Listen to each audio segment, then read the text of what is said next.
Okay, so it is Street Talk time for the week of the 4th of May, the post-murder week. I notice how nobody on Coronation Street this week has said what date it is, because they're just going to keep on not mentioning the date until they think we've forgotten that they're behind themselves. Mel's and then they'll got an just important merge it all meeting together. So, yeah, tomorrow. who knows when it is in Weatherfield, but right now it is the 8th of May and we've had 5 post-murder week episodes. Gemma, what's been your overall impression of Corrie this week? Fine. Yeah, I think fine it is, isn't it? Yeah, it's fine. Can I ask you a question? Yeah. Do you care that Kit and Lisa and Silent Partner are investigating this case, even though they technically shouldn't?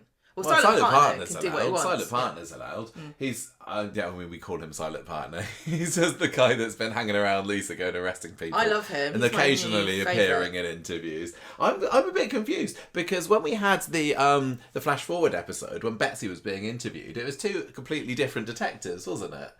And then they were like, oh, murder? No, I don't like the sign of blood, me. Let's pass this on to her mum. She can deal with it. They were like, this group of people have very complicated relationships. We need an expert to tease these out. I kind of care. Do you? I kind of care that it's the neighbours that are interviewing because there's such a conflict of interest there. But equally, that's the way that Corrie do it. But I wish they wouldn't. I like it when they have a different detective for a change. We used to have a change of detective every now and then. Sometimes it was McKinnon, sometimes it was Abney, sometimes it was somebody else, and sometimes it was a no-name. And now it just seems to be Kit and Lisa all the time. And like they've been cutbacks or something. What's going on? What, you don't care? No, I don't care at all. What were you going to say? I think it's kind of funny everyone's getting mad about it. And I know that's really Hippocratic oath of me. But I don't... Hypocritical. I can't bring myself to care about it. I've got more things to care about than that. But it just make the interview scenes feel a bit awkward. If they want to make Lisa a more popular character, because I know she has got great many fans, but I also know she's got a few detractors. They are, and some of them are in full force this week. Some of them are very angry. There was but she's not a very well populated Reddit post this week about how Lisa Swain isn't particularly popular. She doesn't smile enough during her interrogations for a murder trial case. It is silly because she was really treating George, as it's hard to say, well, this is how it would be, because it wouldn't be her investigating it. But if she was treating him like any other criminal, then she would just be being very straight about it, and she was being emotionless, and she was just asking the questions and saying, well, I've got to go down these alleys. These are the questions that I need to find out. Sorry, But she's also like that anyway. I don't understand why anyone expects her to suddenly be nice to you. No. When she's interrogated. She is like genuinely, I like about 3 people in the world and that's it, and everyone else can go sit in a basket. Yeah, she's never been the most compassionate of interviewers. No. Although, one of my favourite, I'm going to say, Lisa Swain moments that I remember that always sticks in my mind was when Amy nearly bumped off that guy, and then Lisa was really kind of compassionate and understanding there, and like, aren't men all dogs? Yeah, she hates men, yeah. So that's why she's like not really bothered about this murder case. She's like, what, another man died? Sad. Let's decrease the surplus population. What do we need him for anyway? Ebenezer Scrooge. So, yeah, I can see, because there's been quite a lot of discourse this week in certain areas of the internet about, isn't Lisa a bit of a cow?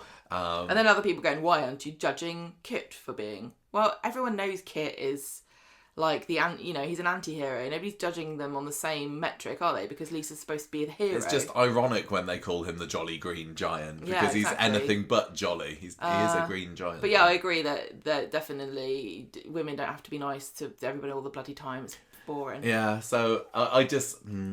It just must be weird, like... But anyway, go on, yeah. I was going to say, if they want Lisa to be more popular, which is where I started this conversation, or point, they need to make somebody else investigate and have Lisa, intercede. Be like, why are you being so mean? George is my neighbour. He would never do anything like that. Well, I don't care, DS Connor Swain. You need to take your emotions out of this job. If you want to be the... I don't know, whatever it is, leading police person, winner, award winning. Inspector's the next rank up for her. Then you've got to take your emotions out of the job. Nobody needs to say that to Lisa though, because she doesn't take them to work with her at all. Yeah.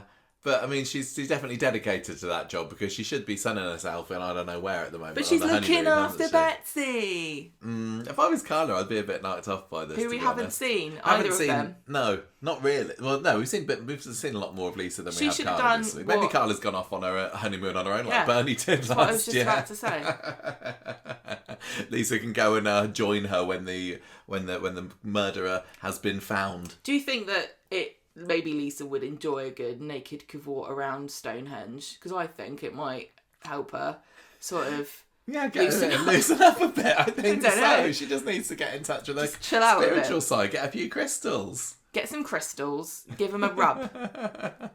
Well, I don't know. Don't. We'll just carry on. I don't care. I like her the way she is. I don't have a problem with her at all. And I don't have a problem with Kit and Lisa. What's the point of having police officers on the show if they don't do police things when police things need doing? I get everyone's point. It's not realistic. I've just given up on it now. They don't do anything realistically. Yeah, no, it generally doesn't particularly bother me. But it is like odd to imagine like if George went to the pub or just walking down the street or anything. Like, is Lisa like, hi George, sorry about today, you know what it's like, eh? Gotta ask those questions, gotta turn those thumb screws. No hard feelings, eh? Like, what do they do when they see each other when she's off duty? Nothing. And I don't think we've had any, I don't know, scenes of her kind of confiding in Carla or Betsy and saying, God, it's really tough. I had to interview the neighbours today. I hate this part of my job when I have to. But she doesn't hate it. I think she loves it. She has no emotions about it, Gemma. I don't think she cares. Why would you care? One of them did it. Somebody that they interview at some point is going to have done it, right? Quite possibly. You don't go into a job going, you can't be a police officer going, I did my saddest part of it is interviewing people. I haven't done anything wrong. Can we do it then? Can we do a little bit of clickbait, Nobody made you be a police officer. We have got some clickbait. It's almost all murder themed, apart from one, which wasn't sent by Jonathan. I found this one myself, and I thought this is the biggest clickbait headline out there, actually, and it's a total clickbait, so I just had to include it. Jonathan. But we're starting off with Jonathan's ones, and there. Liverpool Echo had an article this week entitled "Coronation Street Fans Unveil Owner of Mystery Brooch," and it's not Summers. Huh? It's I know who it is. What? It's the 1984 pork board. They're all wearing very similar things to that was the other big discussion point in the UK this week, wasn't it? The SNL UK pork board, great script. Spoof. So there was the pig brooch, wasn't there? Flying pig. That flying pig brooch that I very confidently on Tuesdays, was it, Street Talk Short said, well, that's obviously Danielle's. Why would it's clearly Danielle Danielle, and she's covering for Miles, and I've said it's Miles all along, and how long are we going to have to wait until it's revealed? Oh, it's Miles, and then almost immediately afterwards, somebody posted a picture of Summer actually wearing this pig bracelet. Okay. So yes, indeed, it is Summer's. Almost immediately afterwards, somebody posted a picture, but at the time, I said it was Summers, and you said no, it's not. Yes. So I like the way you're like, nobody knew. Yeah, who would possibly have known? You didn't present me with photographic evidence. It wasn't possible to tell. My wife was saying something, but I just hear a buzzing noise. My wife, the queen of fashion. I know all the brooch. You don't even know what a brooch was. You used to call them badges. Yeah. Did I? Yes. It's a grown-up badge. No. Right. So anyway, the Liverpool Echoes, Coronation Street fans unveil the owner of the mystery brooch. Then was, of course, Bernie. No. Who? Danielle. It's not Danielle. I know it's not. I know it's not. Is it you? Is this you? No, this wasn't about me. Okay. I'm very sad this week because I did put a little meme out there I'd made of Miles standing in front of the what's it called? The Identity lineup. Parade board lineup, yeah. So Corrie's official art for this whodunit that the story is now turned into echoed the Frank Foster one, which had a load of other characters standing and the out. Usual Suspects. And the Usual Suspects Probably. may have come up with it first, I don't know. And so it's got them all holding their boards, and everyone's going, "Oh, is that really their height? Is Mikey North really 5'7", a little short ass?" And I'm like, "Yes, he is. All the best Michaels are." Why do you? What? That's what people are You're saying. a short ass. I know I am. I'm saying me and Mikey North. We don't need to be any taller. And also noting that some of the other characters were quite tall there. But anyway, I found a picture of the actor who plays Miles on his Instagram. I cut it out, stick it in front of the board, and lots of people enjoyed that picture, but it didn't get picked up by the papers. So Why did they think it was Danielle's? It just looks like a child's. I know Summer's too old for it. I mean, no, I'll take that back. Isn't it? I'll take it back. The sort of person who would wear that as an adult is not the sort of person who is Danielle. You've got to be fun and whimsical and not uptight, stick in your ass, nasty lady. Yeah, Summer is so fun and whimsical. That's what she's well known for. But to be fair, I don't think it suits her either. Her diary did scream teen girl. I haven't quite grown up yet, didn't it? The front cover of that. So maybe her burn book. Oh yeah, it was a burn book, wasn't it? I love that. Theo is a fugly slut. I'm glad he's dead. So Summer is in an interesting one this week because I've been. Why did people think it was Danielle's? Oh well, I just did. No, why did people? Not you. You're not people. I think people just thought it was Danielle's because other people think that she did it. She or one of the other Silvertons did it, which brings me nicely to my second. Do you know who I'm going to say, apart from Bernie, who's more likely to have owned that, is Mary? Yeah. Yeah, Mary, I can see it. The Sun's headline this week was Coronation Street fans work out who killed Theo and call it biggest cop-out as murder suspects are revealed. They think it's Danielle. Or Miles, or one of the Silvertons. Be great if it was Millie. Millie's just come out of nowhere. Yeah, you never know. Do you beaten think... to death with a fake pregnancy stomach. I mean, I am currently, and I always get so sure about these things. And I'm very rarely right. And, I was so sure it was going to be Megan that was going to get bumped off. I want to be wrong. I get my claws into it. It's like, no, I'm not letting go. I will risk the egg on my face, and I get splattered every time. But I think it's Miles. 95% sure it was Miles that came and did it. Would you say that would be a cop-out were it him? No, because we thought of it. I don't think we thought of it first, but I like it. It's like, well, don't worry. None of the regulars have got anything to worry about. It's this character who's probably made a grand total of about 10 appearances over the course of the year. If I could pick one of the people that is in... Right, so who's in the official lineup then? Gary... Theo. No, not Theo. Gary Todd. He did it himself. Gary Todd. Christina, Danielle, George. Christina, George, Danielle, Summer. Yeah. We just talked over each other then, but you said every name twice, so that's 12 suspects for you. The thing is, I just don't see any of them. If I want to sacrifice any character, I apologise that it would be Summer, because I feel as though, and I said this before, her story feels like it's come to a natural end. And she's on her own in that She's flat. at a very interesting point in her life where it would make sense that she'd leave. She's going to go. I think it'd be better if she ran away. Because Claire Peacock did that. No one cares about that. She didn't kill Tracy though, did she? Well, just gave her a bit of a shove. She's got Todd's her sort of link, and that's about it really. George and she's friends with Asher. So what? I'm friends with lots of people. I still move house. Oh, look at me, miss! I've got a load of friends. I've got loads of friends. I've got 3 friends. I agree. I think that Summer would be the one to sacrifice. I mean, out of the not the launch lineup. What am I talking about? Out of the lineup. The suspects lineup. If Corrie, imagine the police are going, right, everyone come in. We're launching the murder suspect blast one party. of them into space. Why not? Along with Paul. Maybe that's what Summer would want. Be with one of her many dads. Right.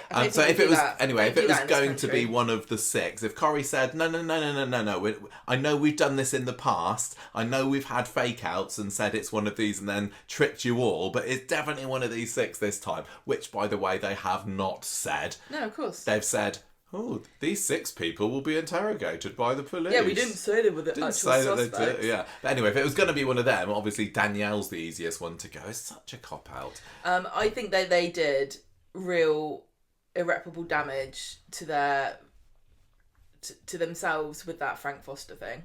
Yeah. They really did, because you're never going to believe... Can't trust them. Can't trust them. And if they've gone back to it again, are they thinking...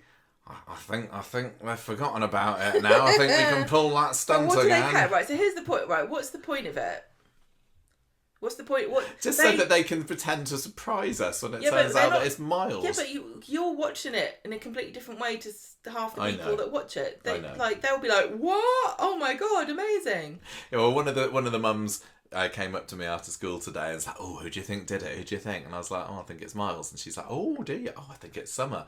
And I think to a lot of people, the idea of Miles won't have crossed their minds. But if you've been listening to our Street Talk Shorts this week, you'll be fed up of me saying it's him. Don't forget that Who Pushed Ken was genuinely well done, and it was one of the suspects. Yeah. And you felt at all points like it could have been anybody. That's the thing. Everybody looked a bit guilty. Everyone had a motive, and everyone's got a motive for this. I'm not saying that, but but then Ken was like, nobody say anything. Yeah, that was the cop out with the Who Pushed Ken. But he said just don't talk about it. With Theo, I mean, the ultimate cop out is that it wasn't a murder at all. And it was just an accident or self-defence. And whoever did it could actually get away with it.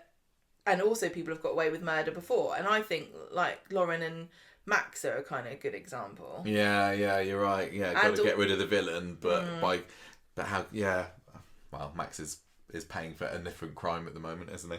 But yeah, the problem that I had, I suppose, this week was that some of these suspects just didn't look guilty in the slightest. No, like for example, at any stage, did somebody think, you know what, I think George did do it. Oh, that blood on his jumper. The fact that Christina was kind of throwing George under the bus to Todd makes me think she didn't do it either.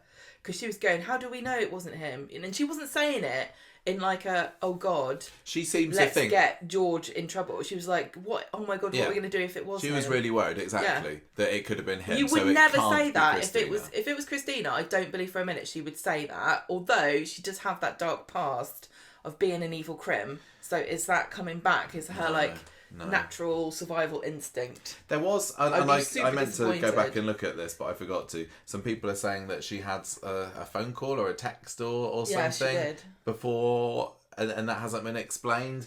But I'm sure it will be. I'm sure it will be.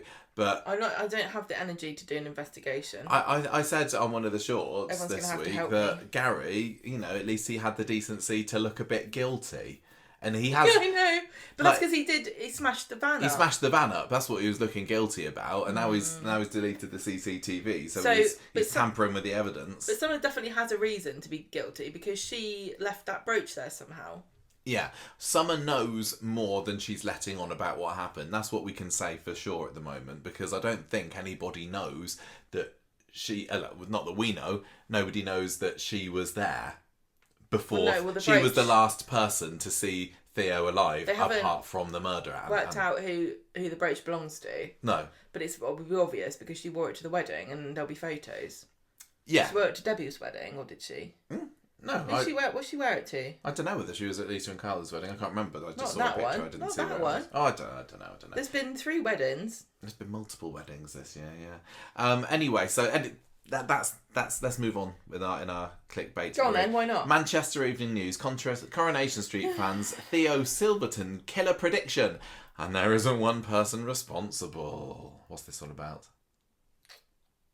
What's this saying, Gemma? Read between the lines here. It was kind of mentioned on today's episode of Corrie.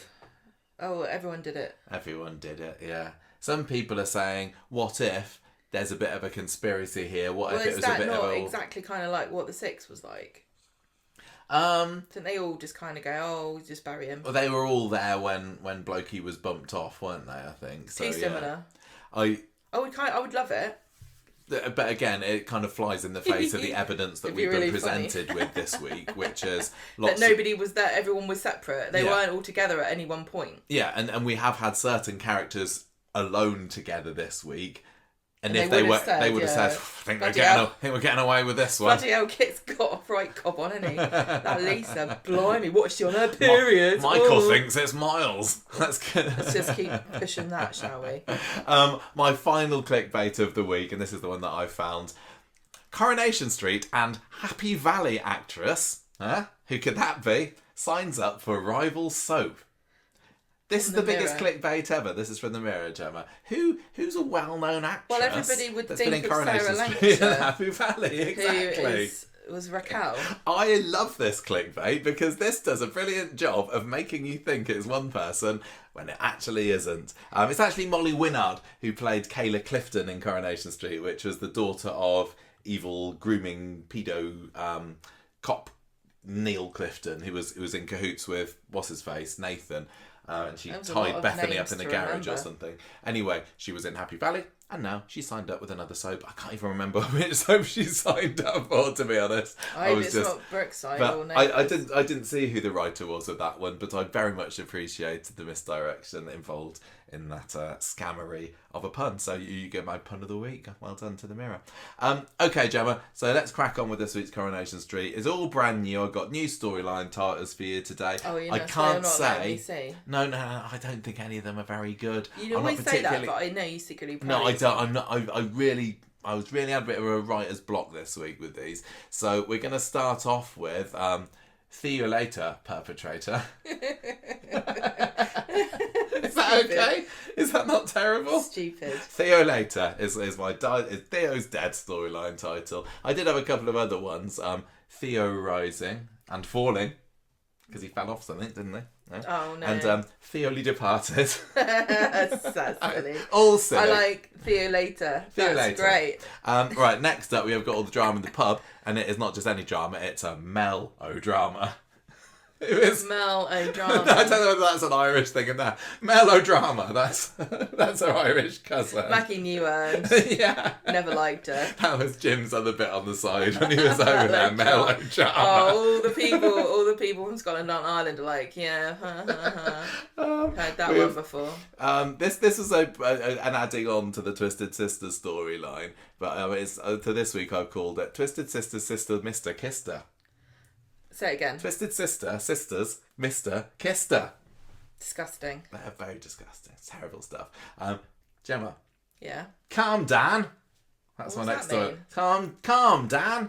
Calm Dan. That's my instruction to Daniel Who's Osborne. Dan? Daniel. Oh. He's a bit irate, isn't he? And I I'm would telling him never to call calm him. down. No, Daniel is never a Dan. He is the most uptight man in the world. I bet he likes to never, think ever... himself as a Dan sometimes. Oh, just call me Dan. I bet he No, introduces I can't. himself to the ladies as Dan. No, he doesn't. Never call me Dan. Never call me Danny. It's Danielle. I didn't know this storyline was coming, and as a fellow teacher, I found it quite interesting this week. And next storyline. Can I say it? Oh, what? Calm Dan. Calm down. Calm Dan. All right. We have got the Debbie storyline, who once again is rolling over for her son Carl and Right, deciding give me some that. clues for this. I'm gonna try Okay. and guess it. Ever so slightly referencing both her dementia and the so fact it's going to be subtle and like little bit word? insulting. Yeah, not little bit what's the word? un-PC. Sensitive. Little bit I insensitive. don't know if I want to guess This this. storyline title is reference to the fact that she's got dementia, and also she has forgiven Carl once again. You'll kick yourself when you hear it. It writes itself. Forgive you. No. Sorry, what's the word? I don't know. Apolodementia. Do you want to know what the storyline title is, Gemma? I think you haven't set me up for success there at all. Go on, tell me. Forgive and forget. Oh, that's terrible. That's awful. That's what Debbie's doing this week. Okay, Gemma. Would you like me to do the murder story, or would you like to tackle it yourself? Oh, you do it. Where's all your energy suddenly gone? Oh. Okay, so the murder. I was wondering, wasn't I, whether Monday's episode was going to start off with Betsy being interviewed by those other anonymous coppers, and whether we get to see a little bit more of it. But it turns out they didn't fancy doing that at all. They couldn't afford him twice. They couldn't afford the fancy camera effects to it. I don't know, but I don't know. I thought that would be. I don't know what more we would have got out of it particularly, other than just a little bit of closure. I want to know why closure. she said no one deserves to die like that. That was a right red herring. That was. Yeah. Because he looked fine. How would you tell? He's just like a little bit knocked out with a bit of blood on him, wasn't he? It's not even. Do we even know what actually killed him?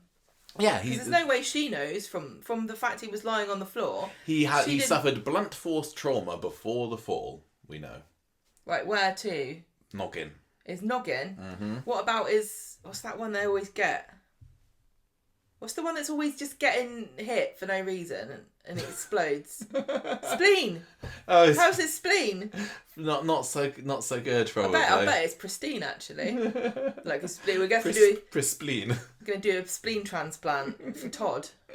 Or it could just wander off to find its next recipient. Wandering spleen. Anyway, Mondays. I was expecting a Betsy opening scene, but actually we still got a quite exciting, still April the 23rd scene with the police swarming around the Ginnel. It was all very kind of a bit filmic and a little bit 24 hours police custody sort of thing, as they're all going in there, and then Todd stumbles in. He's been accompanied by, I can't remember who else, Mary and George it was, and he's there, his mouth agape, and he's looking at his dead husband on the floor there. Lots of close-up shots. It was quite, I think the warning before the episode was like scenes of graphic injury from the start, and it was kind of like a bit of Dexter, wasn't it? Like zooming in on dead Theo and then bloodied of this, and was it? I don't remember seeing that much blood. I think there was.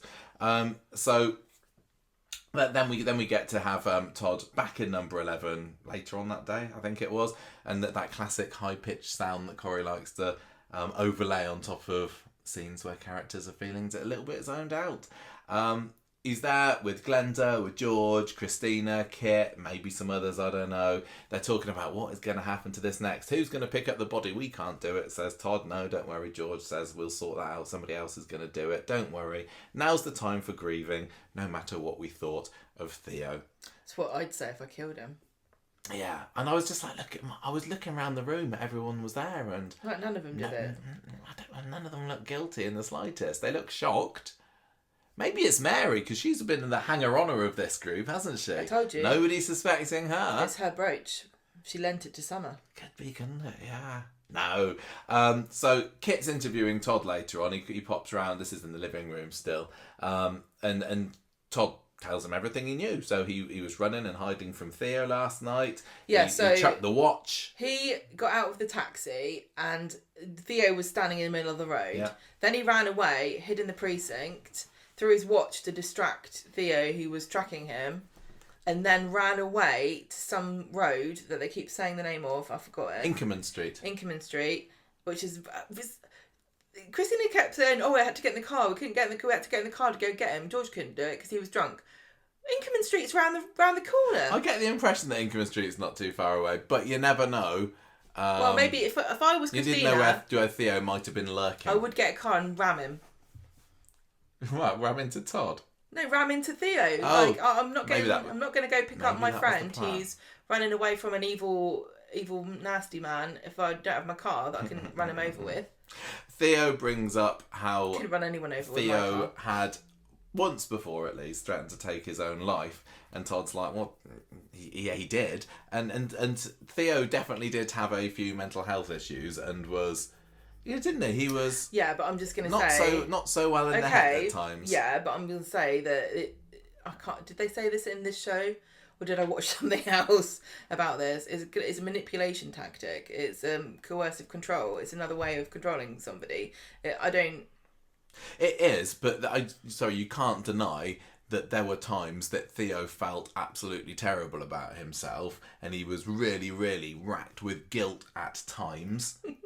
He was, I know, but you was twanging himself with that elastic band for the best part of last summer. Maniac. Why do I do that? I'm not. But anyways, I'm just saying were genuine. Look, but can I say, I'm non-genuine. just saying that anybody who's been in a relationship with somebody who's coercive or manipulative will recognise that this is normally a false.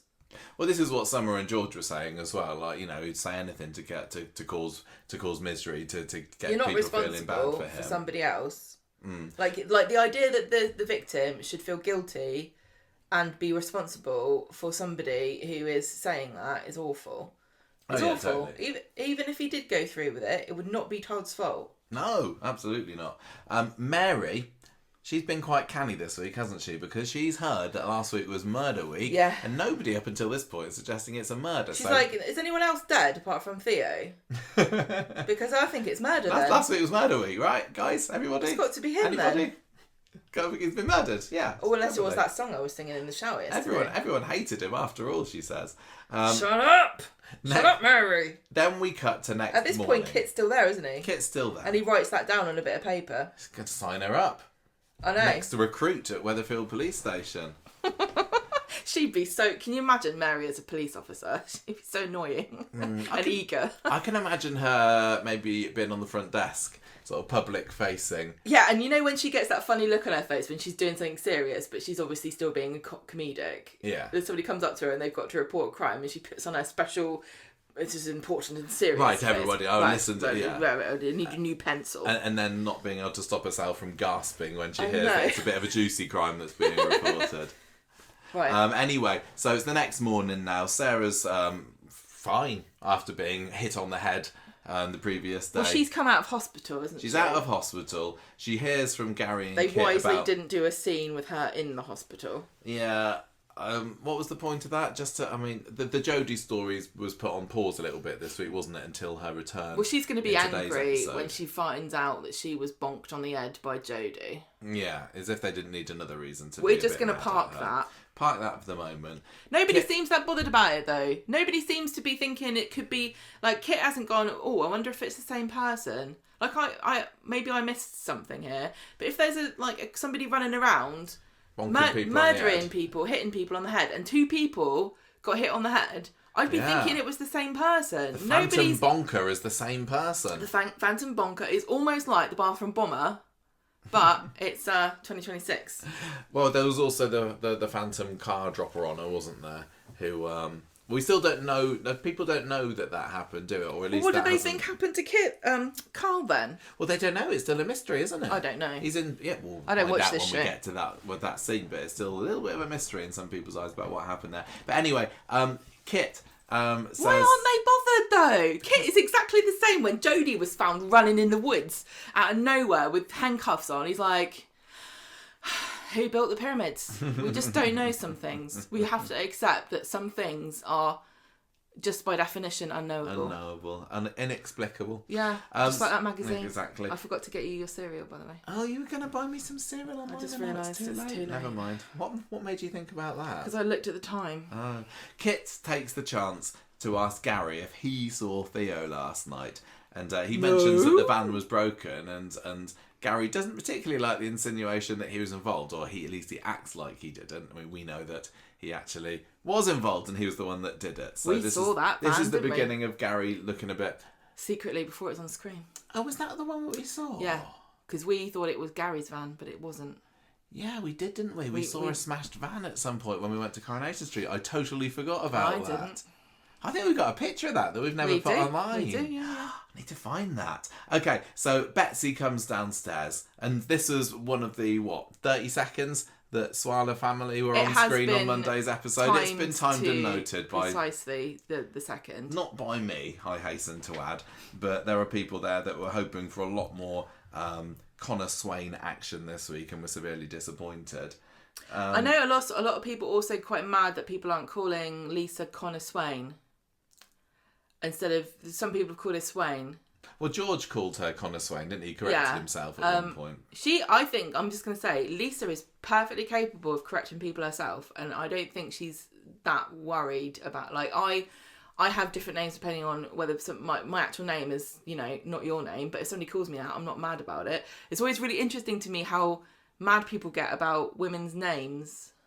I just think that Lisa Swain rolls off the tongue a lot better, and it sounds a bit like Lisa Swain, top detective, and Lisa Connor Swain feels like, come on, get on with it. It doesn't. What about Carla Connor Swain? No, it doesn't. It's too many syllables. See, your mum was very opposed to us having double-barrelled surnames because she's always worried about the children. Yeah. And we just call Abby your surname, don't we? We do, yeah. But because you're paid for that. I think that Lisa Swain is a kind of a cool, kind of slick sounding moniker for a no nonsense hard ass cop. And Lisa Connor Swain maybe Lisa Swain can be her professional name. Yeah. And she can be, a show name, and she can be Lisa Connor Swain at home. I don't know what she wants to do. Some people do that, don't they? But I just thought I don't care about it, other than I think that if Lisa cared, she would let you know. She would indeed. I think we got all maybe she's got a tolerance for how long she's going to let it continue. and then she'll just stab somebody. She's going to do a Danielle. Yeah, why not? Get herself suspended again. Yeah, did you think that we needed more Swala this week? I'm going to say that the show was fine without it. And yes, we could have explored Betsy's trauma at finding a dead body, but I just don't think we needed to, really. I said, yeah, there, Betsy, it's sad, isn't it, Look, everyone's got their own opinion about what they want out of this show. I know, and this is what I'm saying. And I get why you would feel shortchanged, but I also just want to say that this is just how a soap is, and I think if you're gonna keep expecting things to happen that concentrate on just two characters, you're always gonna end up disappointed, because it's not a soap is not like that. Yeah. And I just don't want people setting themselves up for disappointment and sadness. I want everyone to be happy, and part of happiness is managing your expectations for things. And I think we both predicted a very quiet year for both of them, because the actresses are going to be a bit tired. Mm-hmm. I'm tired. I haven't even done anything. So yeah, I was perfectly fine with how much or I just don't know what would be interesting to people who weren't Swala fans about that compared to the murder investigation, which involves way more characters. Plus, there were still the other stories that they had to have back in the show as well. What would they have said? I mean, honestly, I just think it would have been some kind of post-traumatic stress for Betsy, and that doesn't sound a fun ride. Yeah, do you want the post-wedding discourse to be about the murder, or would you rather just leave it and go, I'd rather you didn't say anything at all, and just let me in my mind imagine the pillow talk and whatever that follows it? I wonder when they will kind of get their honeymoon. Is it like Lisa is now not going to stop until she... I know, I like the way she's like, I have to stay for Betsy, I have to stay for Betsy. Are you staying for Betsy, or are you just really nosy? Yeah, how many scenes have we seen of Lisa and Betsy versus Lisa in the police station this week? I have to stay... What she said was, I have to stay for my baby, and she meant, my baby is my job.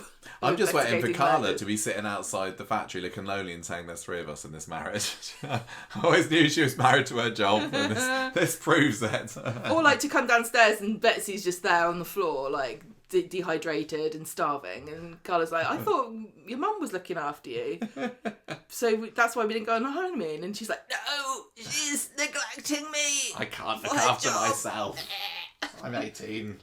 Was she 19? I've lost track. Anyway, Lauren can look after her. Is Lauren a secret suspect? I've seen some people saying Lauren's a secret suspect. I've not seen anybody. She's violent. That. She's killed before, and she was very drunk. She got a taste for blood.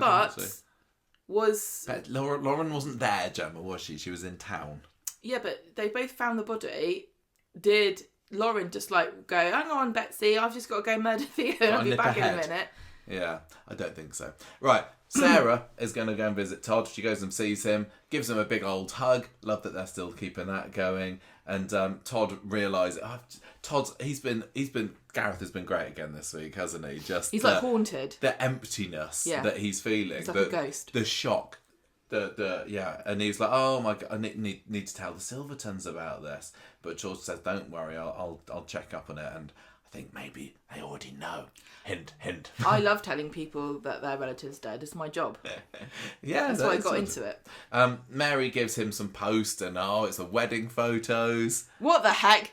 What? Oh my god, this is the slowest developed photo company I've ever heard of. I don't know, how long did it used to take? I know you could pay extra. Sorry, I'm just opening a can of J2O. A week. And you used to be able to pay extra to get your hour service, and I know a good chunk of our listenership here have never even taken a film to the developers. But I thought it was paper.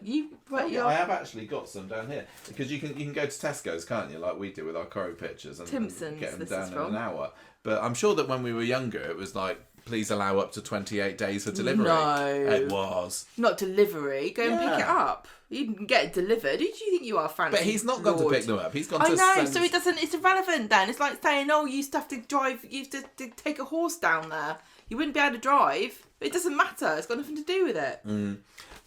Yeah, they were clearly not in any particular rush to get their wedding photos done, and they didn't have a proper photographer either, did they? I suppose, what we haven't mentioned... This says photos and seconds. Photos and seconds, the fact it says. From Timpson's. We were wondering whether... That's free advertising. We were wondering at one point whether the inept registrar was going to mean that the marriage wasn't legally binding, and I suppose that it doesn't matter no more, does it? Unless there's something to do with Theo's inheritance. No, I don't know. That guy's going to be reading the paper and having a little moment, isn't he, over his post? Oh no. That was another one. I think I'm cursed. Couple that I married. Anyway, so George is saying, look, don't worry about it. Probably saying to his supervisor, Theo, sorry. How long before your first couple killed one of the other ones? Because I think this is a record. Is there some kind of board I can put this on? Have we got a notice board for that kind of stuff? Yeah. Anyway, Todd, bless him, can't even bring himself to look at the pictures. He just doesn't know how to react because Theo, on one hand, wanted to kill him, but equally, Todd was obsessed with him and loved him and, pledged to devote his life to him. I'm finding it really interesting how much Todd is talking about how much he loved Theo. We always expected him to break the spell of his abuse, didn't we? And, realise he was being abused and get himself out of the relationship. And he didn't. He didn't, but he did say to Sarah. He realised what was going on, but he hadn't left. He hadn't emotionally disconnected. Well, they did break up. Yeah, they did break up. It's very complicated. It's very interesting. Yeah, because he went went to the police, than I thought it was going to be. He went to the police after he got that massive beating because he knew that was the final straw. But even then, I think you can still love. I don't know. I've never fallen out of love with you, my darling. But I don't know whether it just stops dead, No, I don't know. Do people still have their lingering feelings even if the other person is a complete and utter arse? He also said that he wanted Theo to face him in court, didn't he? Mm. I wonder how he would have felt about that. We'll never know. How would he have wanted to back out? Yeah, well, he's been robbed of it, hasn't he? We've been robbed of the chance to see this. Well, which a lot of Corrie fans are saying. A lot of people who've been through this are saying that they don't feel as though this was the correct way to end this story. And no. I can't say they're wrong. I'm not going to say that I needed to see it myself because I'm not in that situation. So this is another example of how you completely differently interpret things depending on your experience. I feel as somebody who's not had that happen to me, that I have experienced as much as I wanted to out of the things we've seen on Coronation Street before, because this isn't the first domestic abuse storyline we've ever seen. No, it's not. But Jeff didn't face justice. He was in court, but that was for Yasmin's trial. It was Kirsty. She admitted it in court, even though she wasn't on trial. Yeah. So we've not. We haven't actually seen. No, you're right. We haven't actually seen somebody go to trial. But then some people might argue that Becky got nailed by the police and faced. Not for that though. Not for that, but she was. Some people would say that she was an abusive partner, and she is now behind bars. So interesting. Maybe we are owed a story like that. Yeah, we are. We know we've got so many villains going on at the moment. Some of them are going to go to court, I suppose. I'm still not sure about Jodie. Carl, he's probably going to get away with it, isn't it? Megan, I mean. It's clear as day that she's gonna, unless she gets bumped off as well. Because Ben said all the charges have been dropped. She's free. She can do what she wants. But we know, us soap viewers, that she's gonna get her comeuppance at some point. Yeah, they're gonna make her go to Paris. There's gonna be a slip up at some point. And then we were definitely shortchanged with Mal. I don't even. I'm still waiting to say. Is that the end with Mal? Oh, we forgot we got another story. We got to do. We're gonna wrap that one up. What should we do with this guy? Yeah. He's behind. Where's Dev and Bernie gone? They've just been keeping their heads down this week. To be honest, all this stuff going on above it. Dev's going. Oh, let's get this scaffolding sorted out, Gary. Don't film a scene about it. Oh, somebody's fallen off my scaffolding. I can't rent this flat out now. It's a murder flat. Hey, Bernie, this is terrible for business. I heard somebody say, and I'm not going to say who said this because I don't know if it's true or not, that they had filmed a scene between Dev and Gary where Dev said, I need some scaffolding.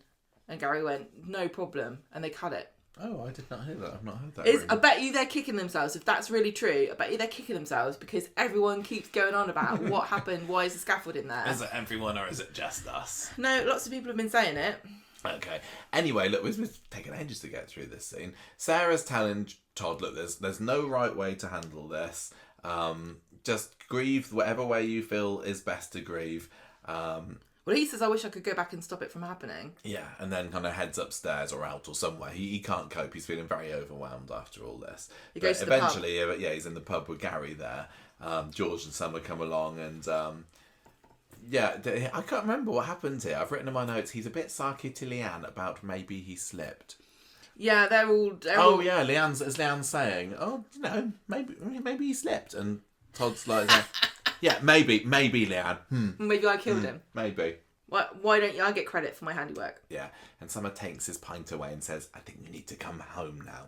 So Lisa shows up at work at the end of the episode. That's probably like £4.50. I'm drinking all of it. on her wedding Boxing Day, she shows up at work. Kit shows her a pathologist report, and she's like, oh, interesting stuff. He was hit before he fell. It wasn't suicide. He was murdered. And then we get another little monologue, don't we, as we see clips of the various suspects be paraded in front of us. So, you got Danielle, who comes to the shop and lays a bunch of flowers there, looking incredibly shifty, I have to say. She looked like she was dressed up like the widow in black, but I think that she's given the most guilty look of the week. And Devil's like, oh man, I can sell this. Yes, excellent. Yeah, nobody wants collect all the flowers for the dead man. Gary's there looking at his CCTV footage of him whacking it, the van. We didn't get any comments about that. People just rolled their eyes on it. Probably, ridiculous comments. Yeah. Summer's looking through her diary, and this is the one which is her burn book, as you said, where she's talking about, some kind souls did screenshot it and put it on social media, but she's just saying, I can't believe that Theo beat up Todd, he's evil, or, he deserves to be dead, etc., etc. George is there looking online at the news report about it. Miles... He's going, thank God it gets the heat off of my funeral parlour. Miles was not in that compilation of clips, I hasten to add. And Kit kind of ends the episode saying, well, it could have been Todd. Maybe he did it. And then we see a few flashback clips of the storyline, like the milk pour and everything. And Kit says, if I'd have been in the same position, I'd have done it in a heartbeat. Now, is this secretly Kit who done it? If this is a montage of who done it is, and Kit was in it as a secret... No, stop it. Joke. Stop it. It's not Kit what done it. Who done it? Right, so can I ask a question? And you won't know the answer to this. But if you... Is it a question about Hope Dobbs? If you hit somebody in the head and then they fall off scaffolding, did you murder them? If they... Because they didn't actually say... They said he was hit before he fell, but they didn't say what killed him of those two things. If you hit somebody... Maybe they did. Is it manslaughter or is it murder? You should know not to hit somebody on the scaffolding. Just ask Uncle Stephen. I think it would probably count as murder, to be honest. Oh, but look, physics is not my realm of responsibility. The thing is as well, was he bonked on the scaffolding, or did it happen inside the flat and then someone or someone's pulled him through that broken window, that very, very broken window where there would be ample room for him to get through, and then plopped him over the edge. That's where but although I assume the pathologist would have completely combed that flat, and if there'd been any other evidence of any sort by the window, it would have been picked up by this point. I think a lot of stuff is not being put, they're deliberately not showing us all of the evidence that they've gathered, because they would have gathered so much more evidence. They would know whether there was a scuffle in the flat, outside the flat, on the scaffolding, on the floor. They would know all of this. They would know what he got hit by. They would know whether he was killed by the fall or by the hit. Wouldn't they? They'd know all of this stuff, and they're not telling us because I think if we knew that bit, it'd be obvious, and we'd be like, why are they interviewing everybody when it was clearly X person? Yeah, but as always, we could have just not paid attention when they did tell us these things. No, because I'm interested in it. I would have heard if they said. Okay. Right, Tuesday comes, and this is George's day in the spotlight, isn't it? Because it starts off with Christina doing the washing, and she spots some blood on George's sleeve, and she stands there kind of like, oh my gosh, the what's going on audacity here? of this man to commit murder and then make her wash him. Yeah, I know. He's like, sorry, Christina, you're a Coronation Street wife now, you wash my pants. Christina, wash my bloody shirt. Come on, woman. Wash my bloody jacket. I'll tell you what, if you don't know how to get blood off of something, or if you're a Coronation Street wife, you've got a very short stint ahead of you, haven't you? There's the doorbell goes, and it's Lisa with silent partner wanting a word with Todd. And Christina's like saying, oh, anyway, I better go now. I'm just going off to the dry cleaners, actually. And Lisa announces that this death is now a murder investigation. I adored Christina in this. Christina was fab this week. Like going, oh my god. Very, very loyal to her darling Georgie.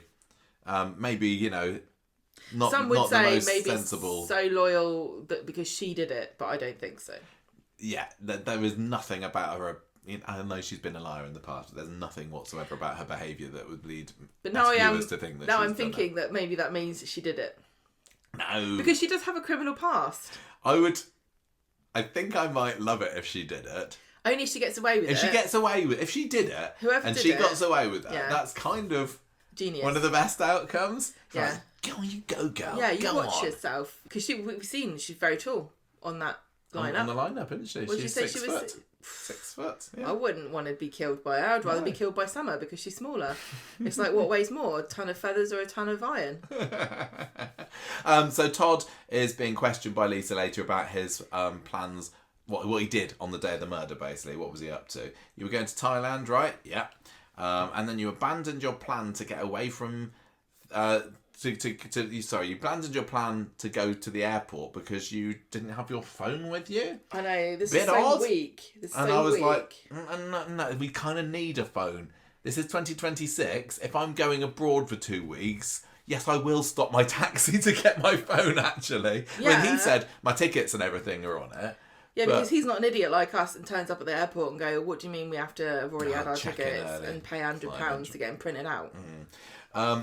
So yeah, of course he got out of the taxi and he's like, well, look, I got out because anybody would. Saw Theo, got chased to the precinct. This is how you know Lisa doesn't have any friends, because she's like, what do you need your phone for? I couldn't download Flappy Bird, so I just gave it up. I reckon that Lisa is a massive Candy Crush fan on the reckon? sly. Yeah, I reckon so. Duolingo. What's she learning? Danish. Okay. Because she wants to be in one of them gritty crime dramas, doesn't she? Where everyone's blonde and wears big jumpers. Anyway, he basically tells her what happened on the night, ringing George from Inkerman Street, Christina coming and picking him up, because I needed somewhere safe to go. So later on at work at the Undertaker's, George is there. Bless George. If you needed any proof that he was innocent, oh God, this scene him, was yeah. was it, because Christina is there having kittens at the desk with this shirt or suit or whatever it was, jumper, I don't know what it was, and she's like, what is this? There's blood on this. And he's just like goes, it's Theo's blood. I know, he's like, he's like, yeah, so what? Like, and he gives this smile, like, you know the emoji that's the smallest smile you can get on. Yes, he's like, it does was that. It was that. He's like, it's Theo's. Yeah, it's What, like the dead man? the thing. The thing is, like, it was very sweet and innocent of him, but even George is switched on enough to go, oh yeah, oh gosh, yeah, it's Theo. That's gonna make me look bad. But he was just like, no, I didn't do it. I just punched him and he bled on me. Oh, George. The thing is, having never punched anybody before, do you really get a massive blood stain on your sleeve like that just from bopping someone on the nose? I would say that you don't. Why? Look, why guess? I don't know. Anyway, so he says, let's get watermelon tomorrow. I punched him. We're struggling to see. get him into the bathroom. Maybe it come from that. I don't know. And Christine says, "Look, are you sure it's not from anything else?" Do you think if George kind of confessed that it was him, would you think that she would stick by him. She'd cover for him. I think she certainly would. She thinks he deserves it. Yeah. Everyone thinks Theo deserved it. Yeah, yeah. Let alone how loyal she is to him. And she starts saying, "Did you go for a little walk when I was collecting Todd?" And he's like, "Well, yeah, just a little one to clear my head." I went and killed Theo and like, came back. "This is a murder investigation, you plank. This is going to make yourself look super guilty about it." Just at that very moment, who pops in through the door but Lisa and silent partner as she's brandishing this bloodied item of clothing. So not looking good for George there. So George gets bundled into a police car there, saying with Christina saying what on earth he would never hurt a fly. And when that blood is just from punching. Just punch blood. Adam's defending him. He wasn't really happy about having Adam, was he? Because of the whole my name's been dragged through court But it's debacle. funny though, isn't it? Because everyone at some point surely is going to be interviewed. So how did George get Adam? Because he was the first guy. What do you mean? He has a conversation. Christina says we need to get Adam, and George's like, "No, not Adam," and she's like, "He's right over there." No, my joke is that literally anyone could have got Adam.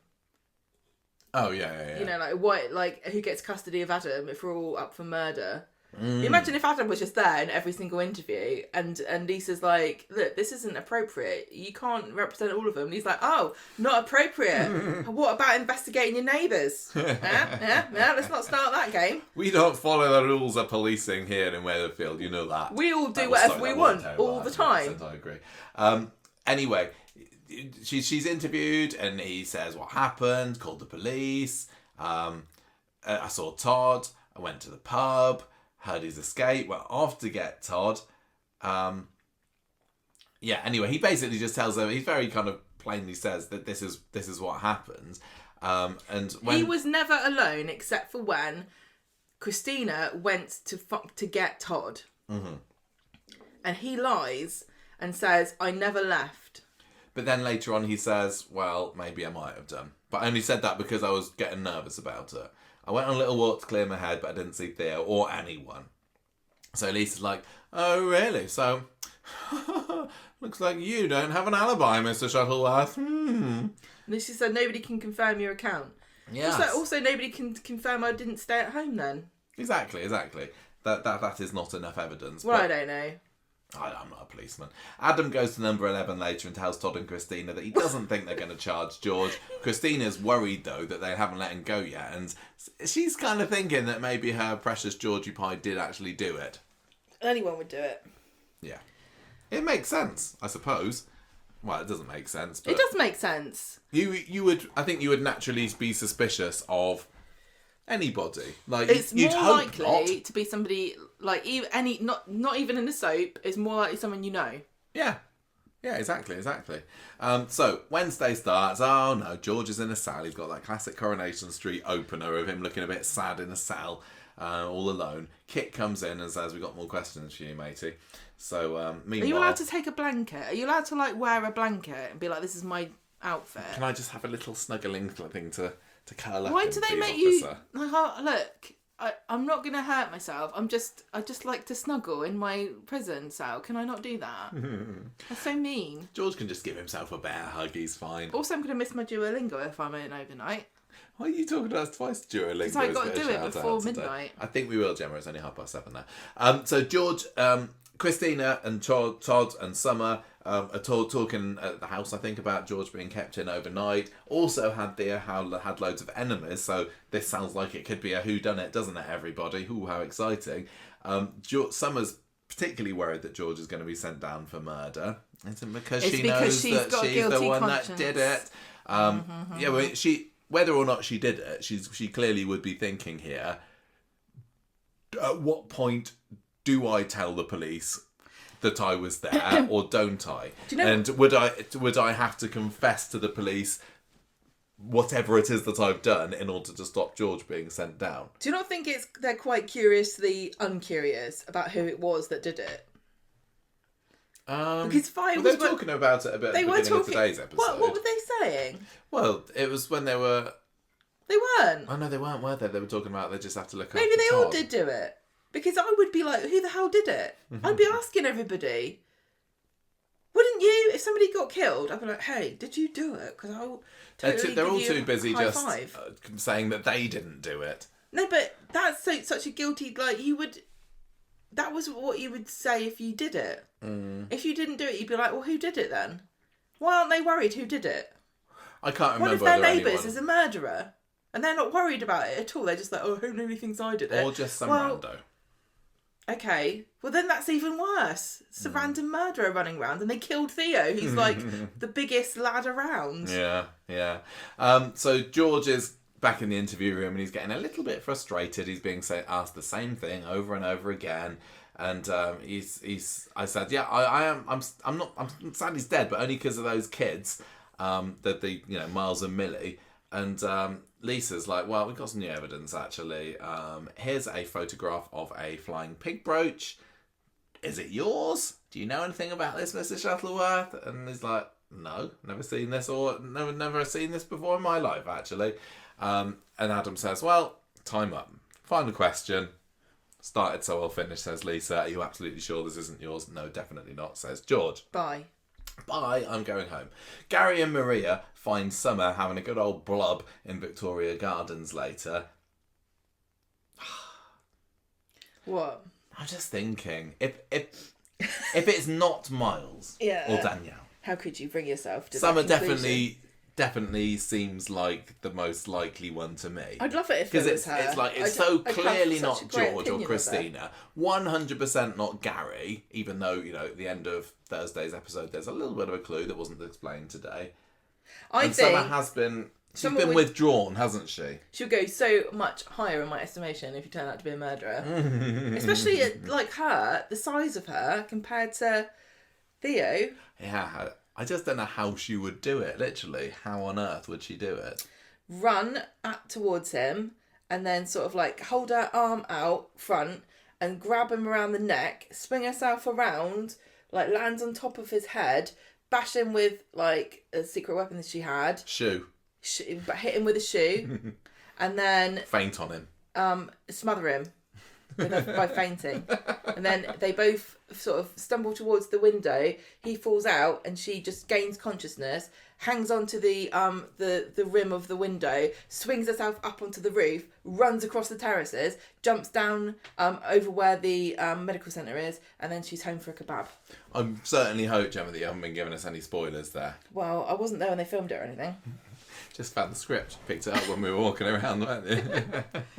We're surely going to have a flashback. Whatever happens, we will see it. Do you think they film multiple? No. Because we still haven't seen those alternative Corriedales. No, I'm so surprised that on. We haven't seen the alternative Corriedales, and it's almost like, is it they too late now? It's almost like they didn't film them because they knew that they would never need it. Carla and what's her face? Charity would win, yeah. Anyway, so... George comes home. No, what was it? Oh, it's the Summer in Victoria Gardens. She says she's upset about George. They try and reassure her and off she heads. So Maria says to Gary, well, who do you think killed him then? See? Bit of curiosity. I have no idea, said Gary, but I'd shake him by the hand and buy him a pint. Yeah, but she's not involved, is she? She's not a suspect. No, she's not. She doesn't really care. Always the quiet She's ones, just like, is this awkward, Gary? But can you ask Todd, can we have those pictures? Because I'm sure there's some good ones of me at the wedding. I had really nice hair. If I was Maria and Gary, I would not want those pictures up on my mantelpiece. The shame. Should I burn them? Should I just burn them? You don't want them. Should we just forget that we were ever there? Just burn the evidence. Okay, so George is back home later, tells them about the brooch, Todd and all that lot, and they're just like, we're glad that you're home. Phone rings. Police want to talk to Christina now to help them with their inquiries. So she has to hotfoot it to the police station. But she doesn't take a lawyer or anything with her. No. Because she believes them when they tell her that they just want a little chat. And also, she knows that she didn't do anything. So she says, look. Lisa and Kit are doing this. Yeah, she says, well, yeah, I hated Theo. He hated me. He was a vile specimen, she says. Good phrase. But, I panicked about the polo shirt earlier. Maybe I should have given it as evidence or just owned up about it or what. But anyway, just because I was going to wash it, it definitely wasn't because I thought that George had killed him, even for a nanosecond, which is not true because she has suspected him. And then the subject of George and Christina being apart when she went to collect Todd comes up, and Christina's like, you know what? I think possibly a solicitor wouldn't be a bad idea at this moment in time. And they're like, look, we can't afford to pay them to speak. Is that all right with you? It's not going to be Adam, and Imran's dead, I'm afraid. So and Dee Dee's gone to Singapore. Off in Singapore. What can you do? So Summer and Alia's like, oh, I only practice law when it's for evildoers who are developing people's land or something. Totally forgot about Alia. Where is she? Don't mention Alia. She should be sticking her oar in this. There's nothing she likes more than being a high and mighty bitch. Imagine She's Alia, a massive nose with Adam. Alia versus Lisa in a police interview. I want to see that. Okay, so yeah, Christina is clearly not guilty here, even if there may be something going on with her phone that I haven't quite pieced together yet. Summer at the end of the episode goes to see Gary in the builder's yard and says, look, can you keep quiet about me being upset earlier? I don't want anybody to worry about me. Is it that, Summer? Is it that? I want to know. I hope that next week we get to find out what Summer was up to, because that's the biggest missing piece of the puzzle, isn't it? What happened between Theo saying, well, looks like it's the end of summer, cocker, or whatever his final words were, and her being wherever she was when the body was found. I want to know, when are we going to find out who did this? Because there's no timeline for this at the moment. We all knew when the murder was going to happen. I think, if you were to have a look at the Kate Brooks interviews that came out on Sunday night, I think a rough timeline was given then. Do you know? I know roughly what people are saying, yeah. Ugh. But I'm not going to say it now, obviously. But it's not going to be too soon. Not going to be too soon. Anyway, drag it out, I say. Gary is looking at that CCTV footage of him whacking it outside the builder's yard, and he deletes it. He does tell them he was whacking it with Maria. He does, doesn't he? Yeah. Well, Maria says it. He just like, confirms look, it. We were whacking it, and they went, I'm going to interpret that however I want. Yeah, exactly. Thursday, this is Gary's day in the spotlight.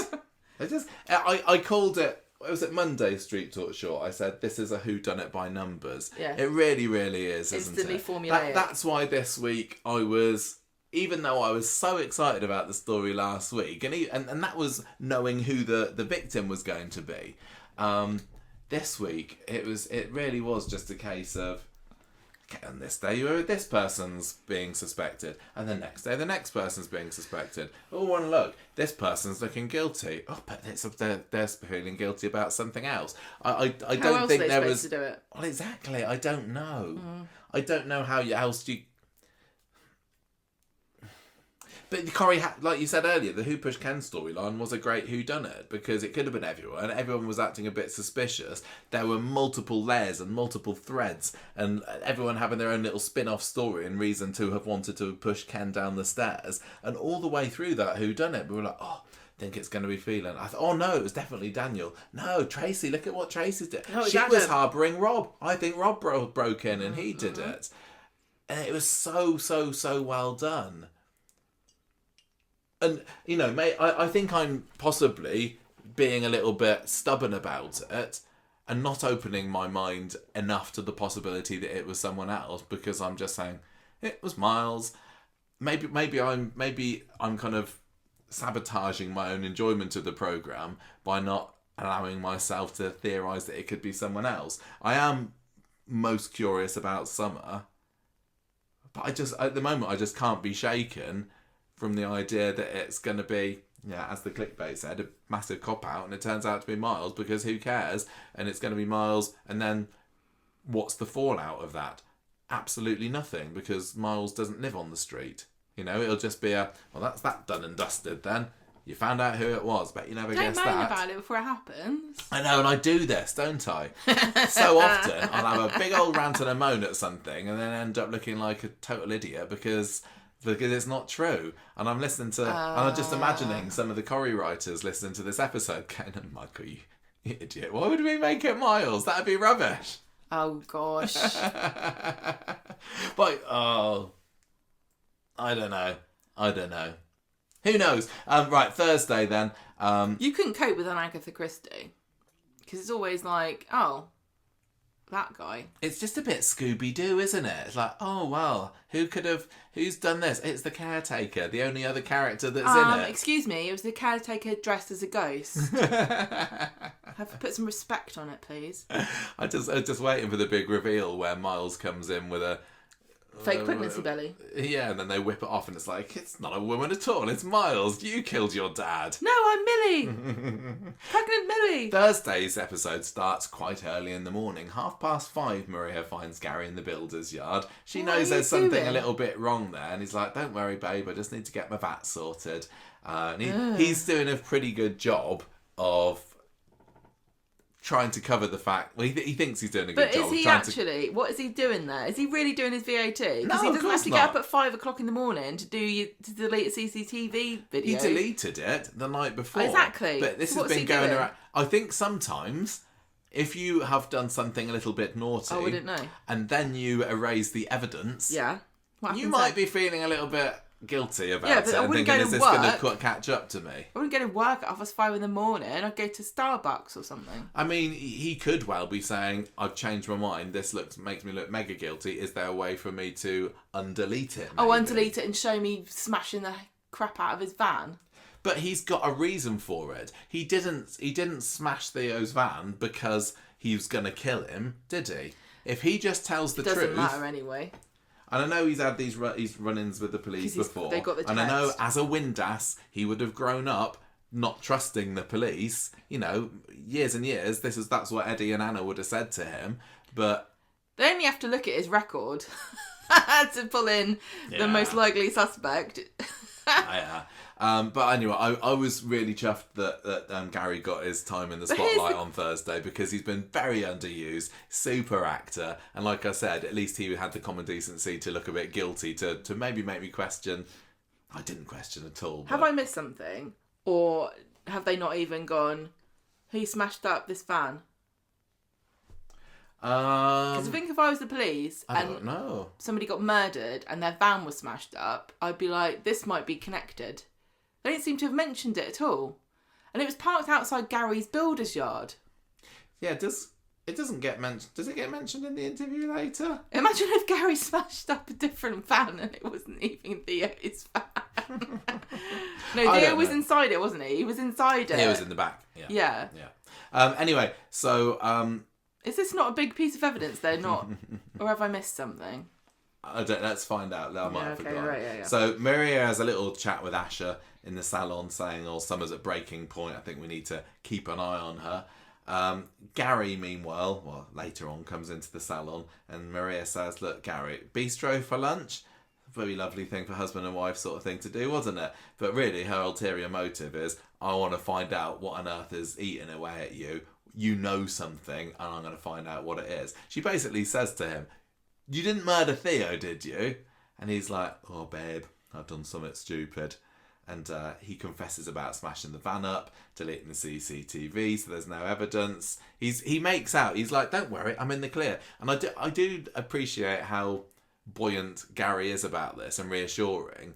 Rather than kind of saying, Maria, we're in big trouble, he's trying to reassure his wife. He's a proper man, that's why he's taking the burden on himself. Just like the old days, old days. He just shows his worry when he's hugging her. He's like, look. And the camera's looking at him and he's like, oh, crikey. Don't worry your pretty head about it, Maria. Your job is wash my pants and don't worry about anything. Wash the blood out of my things. Oh, not my pants. No, hopefully not. Lisa and Silent Partner arrive at the bistro later at the same time that George and Todd are there, and George is like, look, this is where he says, look, Lisa, Detective Swain, Detective Connor Swain, it wasn't me, honest. And she's like, well, actually, Gary's the next one on my wheel of suspects. The dial has stopped at him, so up you get, let's go to the police station, let's be off with you, Gary Windass. I love the way that Silent Partner is always writing something on his notepad, and I like to think that he has been forbidden from speaking by Lisa, and he's like trying desperately to communicate with people, but nobody will read his bit of paper because they think they're not allowed to. Well, no, I think it's like maybe he's a silent partner because he's doing a sponsored silence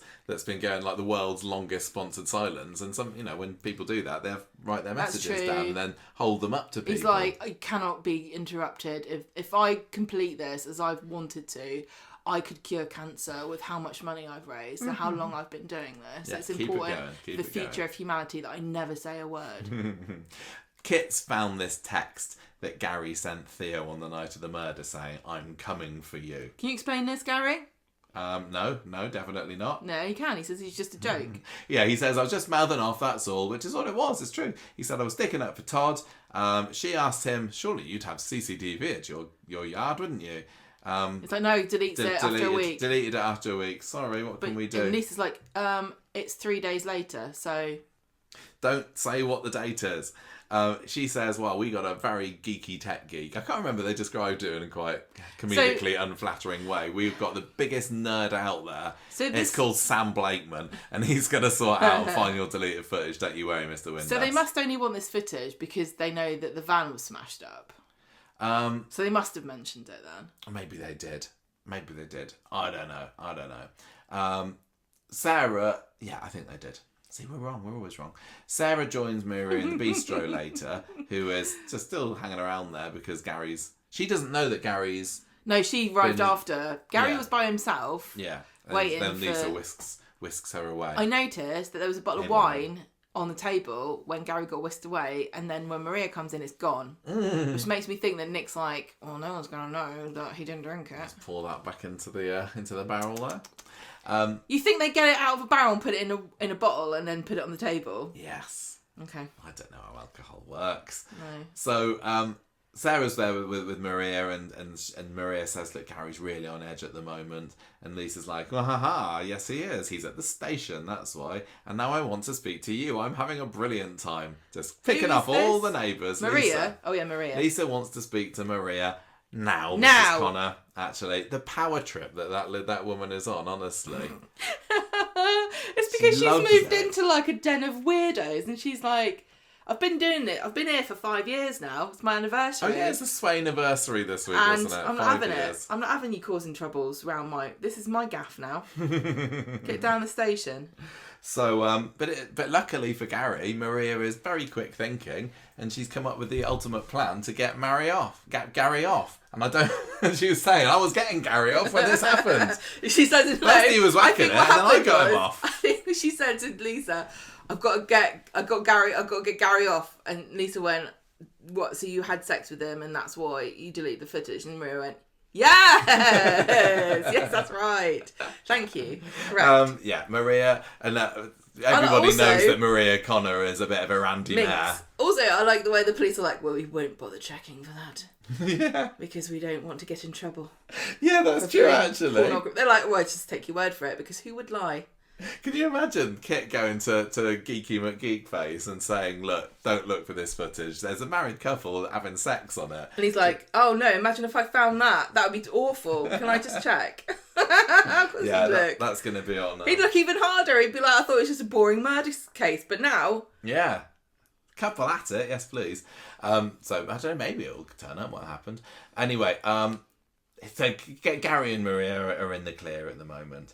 Todd's in the pub with George later, still very much in recovery mode. He's just like, he can't cope, he's surviving, he's day to day. Can I get to the end of, can I get to bedtime without just collapsing? And he says, "I suppose I better get used to being alone. I don't know how to feel, I'm drowning, George." I'm being very melodramatic about it, but as I say, Gareth Peirce, very much superb performances this week. George says, "Just give it time. It's going to be okay."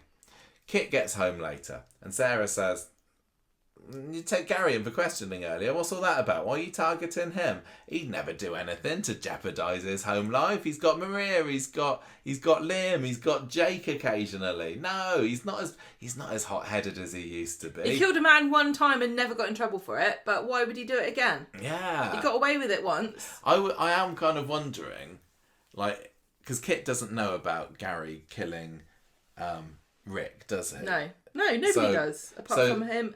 I wonder whether Sarah knows.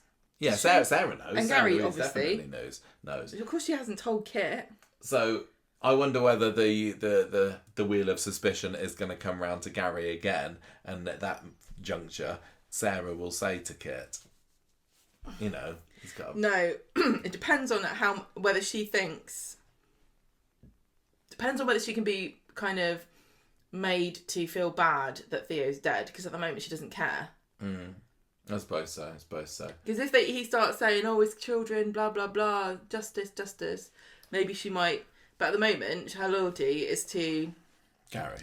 Well, it's to Kit and then Gary. But Kit doesn't care really if he doesn't find who killed. How many crimes have they not solved? They don't care. True. They don't really care. They just do something else. It's like I'll just wait and there'll be another murder next week. It's not exactly. That important. We are in Coronation Street. Like there hasn't been a crime for 5 episodes at this point. Gary definitely did get up to something on that evening, though, didn't he? Because the end of the episode, and this was a good little twist. There were a few moments this week where I was like, ooh, Corrie, this is good. I didn't see this coming. The other one was Susie seeing somebody raiding the safe today. I was like, oh, yeah, who's that then? So Sally and Tim are having a look at their photos from the wedding on the phone at the end of the episode. And I remember watching this saying, why are they showing this now? What's this got to do with anything? But yeah, lurking in the background of one of the pictures is a certain familiar-looking ginger coming round the corner of Todd's flat. It's Gary. It's not Miles. So Gary was there at a time when he has told everybody, including Maria, he was still at work. Because he says to Maria, I was at the yard until 10:15. But this photograph was time-stamped 2 minutes past 10. So he is 100% covering something up. And at the moment, I'm thinking, I'm really excited to find out what it is, actually. I still don't think he did it, but all week, up until this point, I've been thinking, well, he's just looking guilty because of the CCTV footage. He didn't do it. He's as innocent as anything. But he's done something. I predict that we will see that day again, and it will be Theo and Summer in the flat together. And then Gary starts ringing and knocking, going, I'm going to get you, Theo, I'm going to get you. And then he goes away. And it could be something as minor as that. Both of them just go, shh, don't say anything. It could be. But why Gary would choose, 2 minutes past 10 to go. Why would you? What's I can't sleep without it. I can't go to bed without it. No, he told her that he was at the yard. So he was at the yard. And then he obviously left earlier than he said he did and went, you know what, I'm not going to bed now. I'm going to go bloody tell Theo he's a dick. But he was at the yard late, partly because he was probably fretting about having... Yeah, and then he winds himself up. He's got himself wound up about it. Why is the time suspicious? It's not. It's only... I don't know. No, because he was there late, winding himself up. Okay. But yeah, It's probably like, I hate fireworks. Why are they doing fireworks at the factory? It's really bad. If I had a dog, it'd be barking. So are we going to see something like Gary's got Summer backed into a corner and then Summer's kind of... You mean Theo has got... Sorry, Theo is backing Summer into a corner and she kind of grabs for the knife or something, and just before she slashes out, Gary's there at the doorbell. Theo and Summer are kind of momentarily distracted. Yeah. Maybe she hits him. Or somebody does. I'm trying to think whether we've had a scene with just Gary and Summer together where, as I say, nobody at this point has said, phew, we're on our own. Now we can discuss what we did on the night. There's no need for Gary to have had contact with either of them to ring the doorbell and go. She wouldn't have any idea that she would know that he'd done it. Yeah, no, I know. So I'm saying if that happens, then they wouldn't know. But if they are conspiring in some way, which I'd like there to be a conspiration. Some pairing of characters that haven't appeared alone on the street so far this week that are just desperate to talk about it together, but they haven't had the opportunity. Out that if he did ding-a-ling, then it would have come up on Todd's phone. Yeah, it would indeed. It would. So whoever indeed. Then.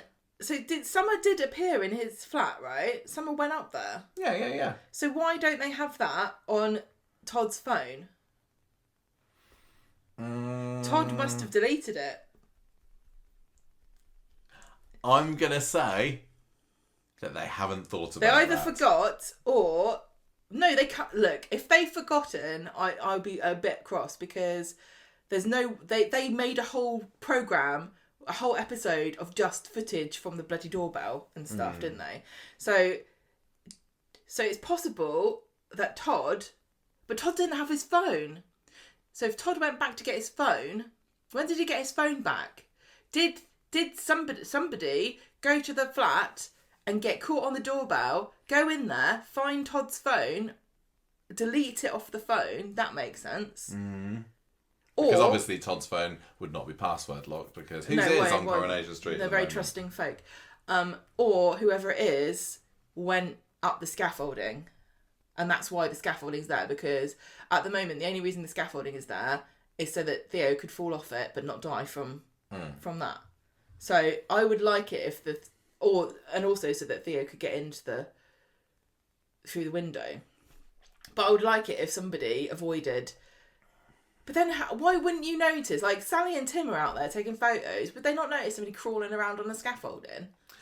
Yeah, I do think it is very, now you come to mention it, very lax of the police that they haven't decided to check the doorbell cam footage. This is what I mean. Because if a murder happens... they should have been checking everything. They should have said, where are the cameras here? Yeah, I know. There's one literally right outside their door. But this is what I'm saying about the pathologist report. The pathologist wouldn't just go, 2 blows to the head.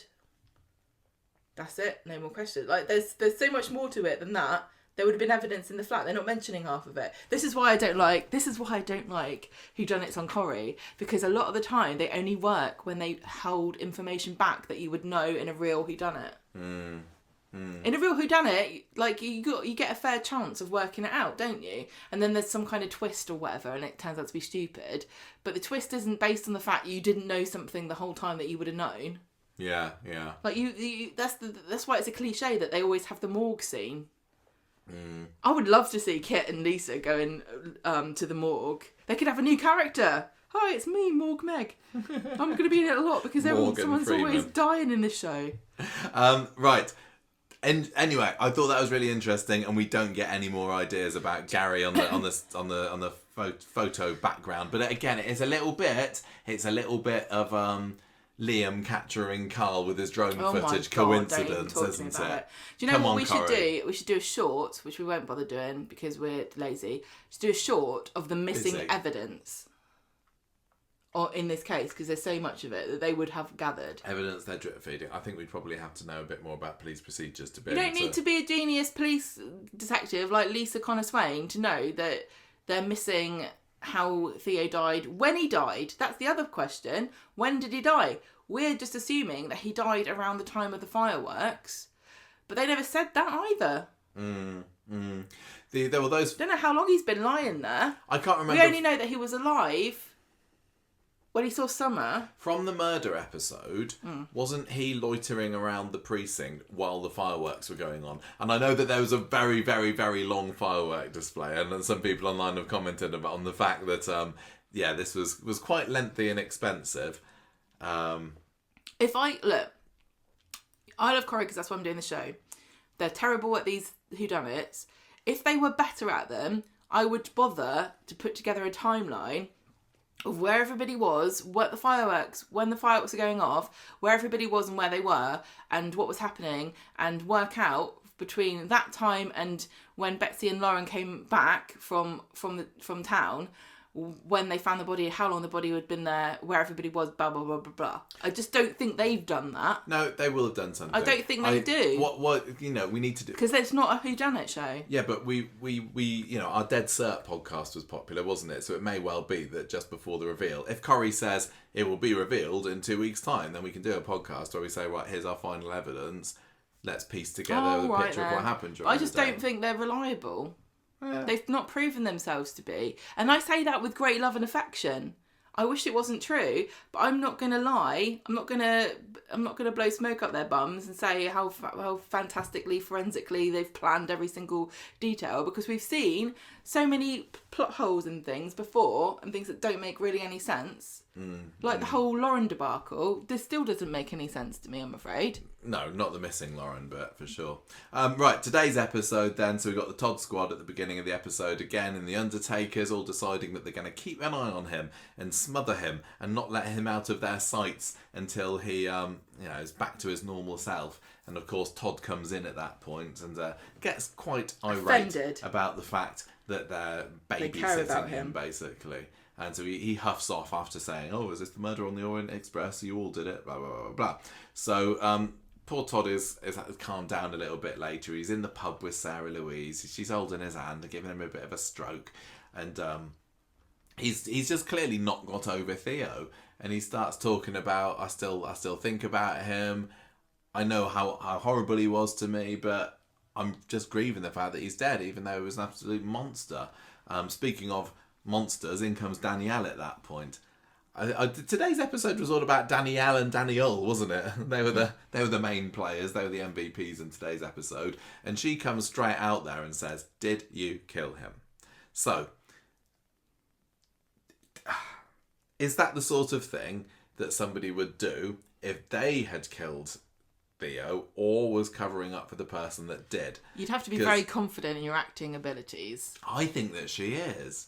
But then later on in the episode, basically, Todd and Danielle go back to the flat and her kind of toughened exterior breaks down, doesn't it? Where she's saying, look, I don't think she could. I know you didn't kill him. You don't seem like you're lying. I've been thinking about what kind of a guy Theo was. We used to argue all the time. He would always win. He'd never let me. And she kind of starts to open up and admit that he was a bit abusive to her. And she seemed kind of genuine. But is it all a ruse? And what would be the purpose of that ruse? If she's covering for Miles or for herself, which seems to be what's happened. If you think Miles still did it, it's possible that she doesn't know yet that Miles did it. Yeah, for sure. But I still think that when she was delivering those flowers at the end of Monday's episode, she looked suspicious. But they all did. It's the same as the flash forward. I know. I don't think they all did. No. I'm saying it's a stylistic choice. Okay. It's like a soap magazine cover. Mm. So if doesn't mean anything. It's just what they told that.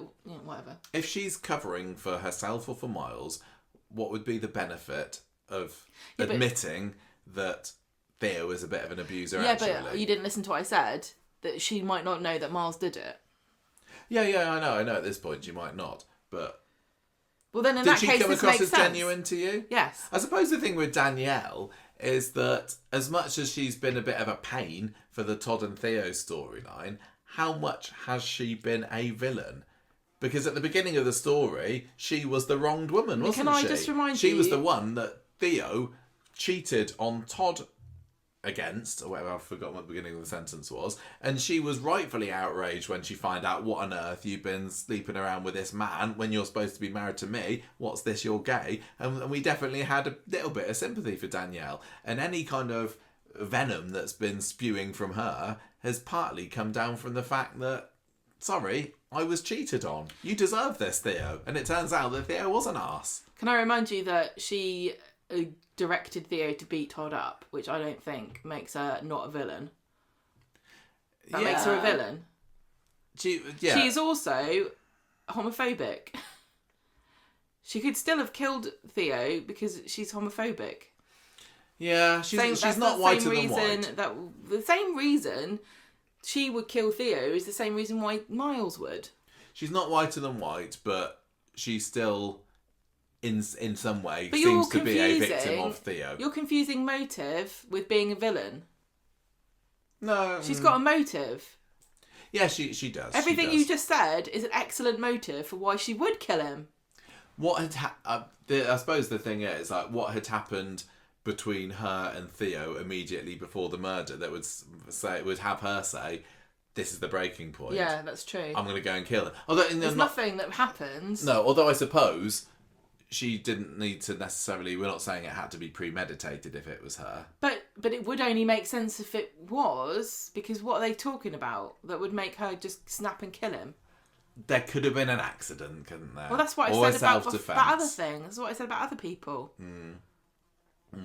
She's definitely on my radar, I'm going to say, even though my number one is Miles, definitely her there. So I was caught a little bit off guard when we were supposed to be feeling a bit sorry for her today. I think this scene is the closest that you're going to get to closure for Todd about the abuse. Because Todd was saying, I want to face him in court and things and have him face justice. And I think this is Corrie's way of saying, look, you're not going to get that, but here is acknowledgement of what Todd's gone through, and that it wasn't just like, for him, it's not just you were overreacting, or it's all in your head, or it was your fault, or it was sort of Danielle going, you know what, this is plausible. Even I, who had no reason to, you know, I wasn't going to divorce him or anything over this. Even I can acknowledge what happened. Yeah. And what you went through is real. That's what Todd wanted out of a court case. He wanted Theo to admit what happened, but he also wanted everyone else to go, you're not crazy. This really happened. You are a victim. Yeah, and this is how Danielle leaves fault. it, doesn't she? She says, I'm sorry you had to go through everything you did. I'm there for you if you need anything. I'm not saying that this is in any way, if you wanted justice in court, I'm not saying in any way that this is compensation or analogous, but I am saying I think this is what you know, the Coronation Street's way of closing that, or trying to give you some kind of closure. I'm not saying that necessarily anyone who's gone through it is going to go, oh yeah, okay then, brilliant. But I'm just saying. I really want Owen to turn up again. I really want Owen to come, because he would know this was Theo's ex-boyfriend, ex-partner. He would have seen this in the news, wouldn't he? And you'd have thought that maybe he might have taken the opportunity now to reach out to Todd and say, I was in that same position. Are you okay? Funny you should mention that, because we just have had a tweet through. Oh, have we? Because Joe Berry is writing has just mentioned, and Caroline Bennett tagged us in it, that maybe Owen is a potential murder suspect himself. You could say he's a red herring and a half, and he's got as much motive as Miles has. Maybe even his partner, who is the one that protected, you know, because we met Owen, but we also met Owen's boyfriend, his nurse boyfriend. Yeah. But what I can't see any reason after all this time that Owen would decide, I'm going to go and see him and maybe I'm going to bump him off. Well, guess what? What? They can make up a reason. The thing is, Miles has got a reason, hasn't he? Because he saw Theo with Carl. Carl was insinuating that they'd just done it together. Miles got mad. I think your point Miles drops the car on Carl. Your point is that we haven't seen on screen any reason, which I would agree with. But I'm saying they don't really care about that. They can just go, oh, there's a flashback. It's what happened.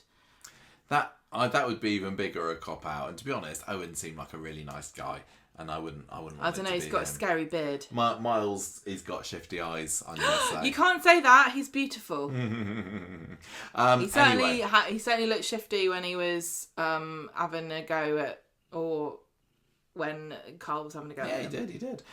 So there, you can't say shifty eyes. Oh, sorry. Yeah. Sarah talks to Kit later about Theo's death, and Kit's like, well, Todd's got a good motive, to be honest. Kit says it's only jury members that aren't allowed to talk about a court case. I can say to anyone about it. Todd goes and sees Gary and accuses him of bumping off Theo, and Gary's like, oh, well, maybe you did it, Todd. And then they say, maybe we shouldn't talk to each other because it looks suspicious. Hope nobody sees us. And who is there watching them but Kit, who is never off duty. I bet he wishes he was, though. So that was the post-murder drama whodunit. Still quite generic, I'm gonna say. I wasn't bored by it, and I'm not saying that. I'm just saying there wasn't quite enough to make me go, ooh. There's still the mysteries, I suppose, if you can call some of them that, are what was Gary doing at the flat? Whose is that brooch? We know it's Summer's. Did it have blood on it? Yeah. Yeah, so... But it can't have been... Can't have been Summer's blood. No, it can have been Summer's blood, because why would she be on the record? What do you mean? Well, they can only test against blood they've got on file. Yeah. They've got Theo's blood on file, because he's dead. Oh, okay. But I'm saying it can't be Summer's blood because she doesn't seem hurt. She's not bleeding. She's not got any scars or anything. People would have noticed that.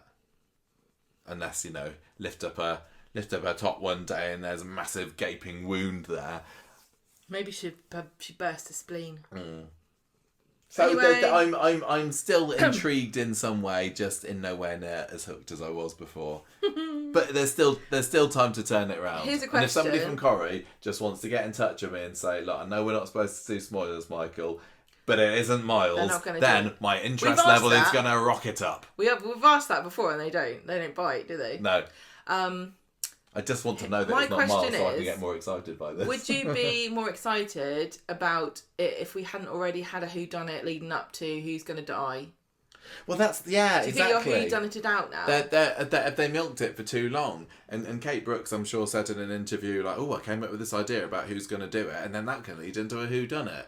You're right, is it... No, who's going to die, then who's going to die, and then whodunit. And yeah, is that more than people want?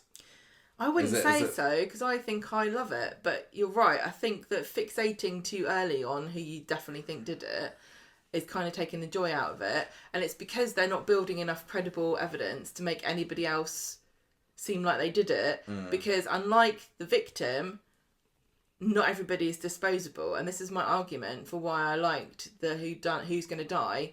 Because any of them could have died. Because like I said before, they were all... not sure whether any of them are going to be in it in a year's time. Not because I don't want them to be, but because I'm not sure. Some of them are villains, and some of them I think might want to go off and do other things. Yeah. Some of them have got obvious shelf lives built in, and some of them don't. Yeah, like, and unless I said that Christina being the secret murderer would be brilliant, but it would have to be a secret murder because there's no way I want Christina to leave the show, and there's no way I think Corrie would get rid of Christina off the show because I know that she's supremely popular. But would you have been mad if they'd gone, who's going to die out of these 5 characters that might not be in it next year? Oh, it was Theo. Who killed him? One of these 5 characters that aren't really in it, and you don't care if they did it or not. Yeah, that's a really good point. Was it Danielle? Was it Miles? Was it Millie? Was it Owen? Was it Owen's boyfriend? Was it silent partner? Yeah. And you'd be like... Yeah, that's true. And also, if on the Theo murder episode, we'd seen exactly who done it, we probably would have said, why didn't they take the opportunity to make it a who done it? They could have stretched this out longer. You just can't please some people, But would you be interested in watching it where you knew, say, it was Miles, and they were running around in circles asking Gary what he was doing the other day? Maybe, because it would have been plotted in a different way that it wouldn't have left us guessing. And sometimes having a desperate villain on the run and kind of pulling the strings to try and save their own skin can be quite exciting. Yeah, but I don't think Miles would be able to do it. I don't think Miles would be able to do that. It's not. I think but if it had been, say, Carl that had done it, it probably could have been quite fun to have seen Carl scuttling about like a rat, trying to stop himself from getting in the frame. Yeah. But anyway, I still don't know how long Carl's got in the show. No, and even this week's episode, are you staying then? We'll get to that one when we get to that one. We must move on to the next story though. Are you ready for some melodrama? the Driscolls. Driscoll. Tell you one thing that was missing from this storyline this week, apart from Megan, who where is Megan at the moment? She's absconded. Is Sam. So the last thing we saw of Sam was just having a little meltdown in his flat with his headphones on, wasn't he? Yeah. And I really hope it's not too long before we find out what's going to happen there, because everyone had come up with these theories about, is Sam going to have hallucinated something, seeing something on the day of the body, the murder, and, he still could, I suppose. Well, that became something that we were absolutely sure of, that was never confirmed at Coronation Street and still hasn't been, so who knows what's actually going on with that. Yeah. Anyway, What went on with the Driscolls this week, Gemma? Well, last we saw, Maggie was very professionally lying on the floor. Yes. Having suffered from some malady or attack. We didn't know. I don't think we said this on the podcast, but I tweeted about it. That one of the things that Pauline McLean told us when we were interviewing her, like off air, is that they'd asked her to put some padding in her back, didn't they? We didn't talk about this on the podcast, I'm sure we didn't. And she was like, no, just let's get it over with. Just let me lay down on the cold floor, then I get to go in earlier. So good job, girl. Good job. She said it looked more realistic that way, and it took less time. So we went into this week thinking, could there be more than one death? Are they going to secretly bump off anybody else? Is it going to be revealed on Monday that there's more than one victim? No. Both she and Carl are absolutely dandy, aren't they, by Monday's episode? It's not even the first time Carl's been in the hospital flatlining, is it? No. Because of his heart problem. I know, he's been having a bit of a rough year. Well, Maggie's had a heart problem as well, because we find out that she had a heart attack, basically. Mm-hmm. So on Monday, Ben's going down the hospital corridor to see his mum, but Debbie's rushing to see Carl, and Maggie calls him from another room going, Ben, I'm gasping in here. She's fine. takes her a cup of tea. She's sitting with Ollie, trying to tell him to ditch the waistcoats, but he won't listen. Will is apparently refusing to talk to everybody, and she says to him, well, it's because he had quite a shock. Yes. And that shock was finding out that Meghan had a termination and not a miscarriage. I thought it was funny seeing Maggie in the hospital bed this week because like she's usually all glammed up, isn't she? And she's got her hair up and her face made up. I don't think we've ever seen her like au naturel before. Have you noticed that she hasn't gone back to dressing up? Yeah, no, she hasn't. She's being a bit casual. She wants the sympathy, doesn't she? I wouldn't have even thought she had those clothes in her wardrobe, to be honest with you. But she's got plenty of leisure wear. Yeah, baggy jumpers. Right. So the next morning, the sisters meet outside the pub, and we don't get much of them either, really. Will is still missing, and they don't know where Meghan is either. And Will's leaving a message to Meghan on his phone. Definite lack of Battersby action this saying, week. Is what you said yesterday true? Call me back. Ben comes in and says to him, I know about the abortion. And Eva's there and she's shocked as well. And Will is really, I give him props, this kid, it was sticking to his story no matter what. He's not given up yet. He hasn't been tricked. It's like me and my Corrie theories. It's like, nope. No, sticking to it. Tell you that Miles did it and I'm not going to hear anyone convince me otherwise. He's like, I wouldn't have an affair with my teacher. He's like, I don't care. It's not my kid. It doesn't matter to me. And then goes stomping off like a petulant child, and it's like, you do, don't you, Will? You do what? You do care about this abortion because it was your kid. you kind of giving it away. You haven't got that much of a poker face. Hang on, you'd be annoyed if people kept saying it to you as well. I don't think he's done a bad job. I would be annoyed if people kept saying. I think that's the hallmark of somebody who is not guilty, is that they get angry when you accuse them. I think that Will's his attitude is, if I'm just grumpy 100% of the time, they can't catch me out. Exactly. Be consistent above all else. Mm-hmm. So also Ben is annoyed that the sisters roughed up Meghan, who, like we say, is MIA. Last time we saw her, she was rushing off. Yeah, I wonder if she got her sweatshirt. Hmm? You know, she was looking for her jumper. Oh yeah. Did she ever get it? Guess not. I hope she did. I mean, if anything else, you know. Where is a poor woman gone through so much? I wonder, like, is she gone and she's not coming back? I mean, she will come back, obviously, but what's the character's motivation? Is she just lying low? Is she, could she have killed Theo? Didn't they say they found new evidence? Was that this week or was it last week? They found new evidence. It was last week.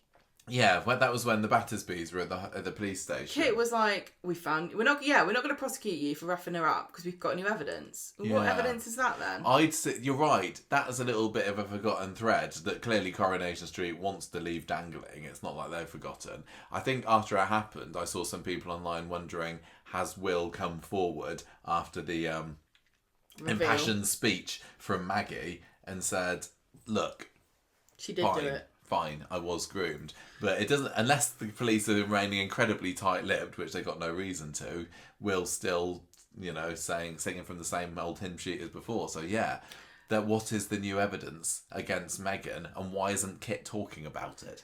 Well, he wouldn't talk about it in real life. He would never talk about an ongoing case with anyone that wasn't connected to it at the station. I have also seen people speculating it's to do with this other boy that we saw, who was Meghan's victim in a previous school, and they would have had to have gone back over her history and tried to find if anybody else. What a bloody letter to the parents that would be. Well, we're not saying why and we're not saying what, but does anyone know Meghan Walsh?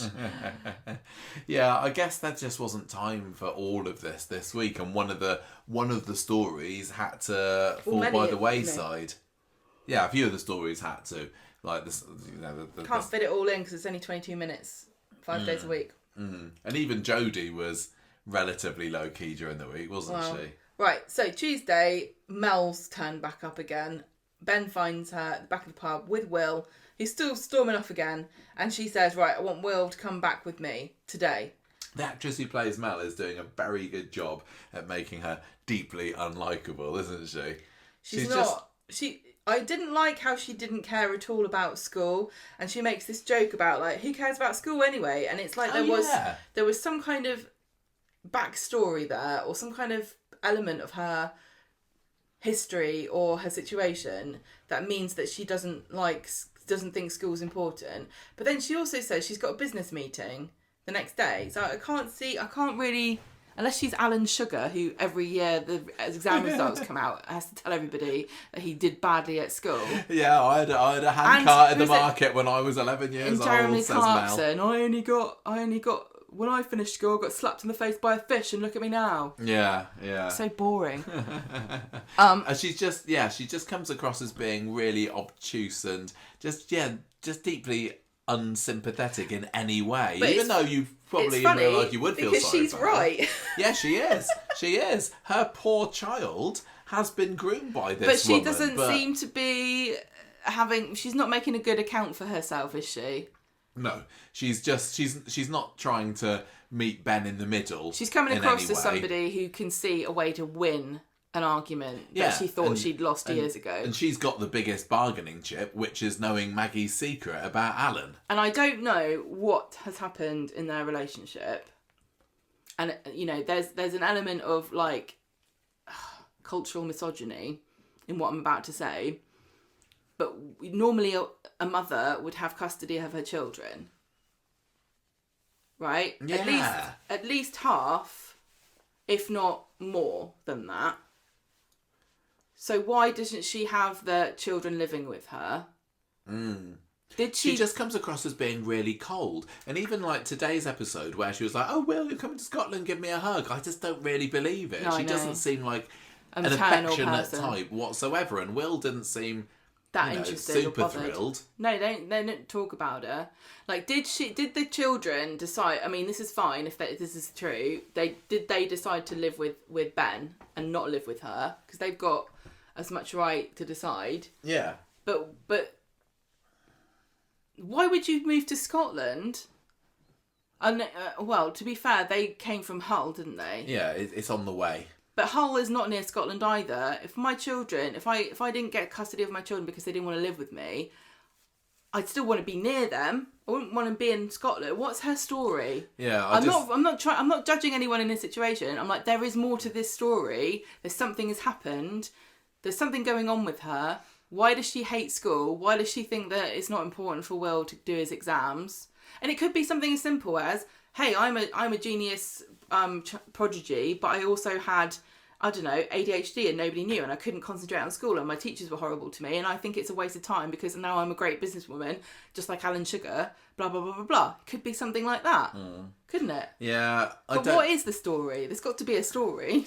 I'm not expecting that Corrie will want to delve into her. I don't care about it being fleshed out. I'm just intrigued by these little nuggets that feel more telling about a kind of throwaway character than I feel like they want to get into. So why get into it at all?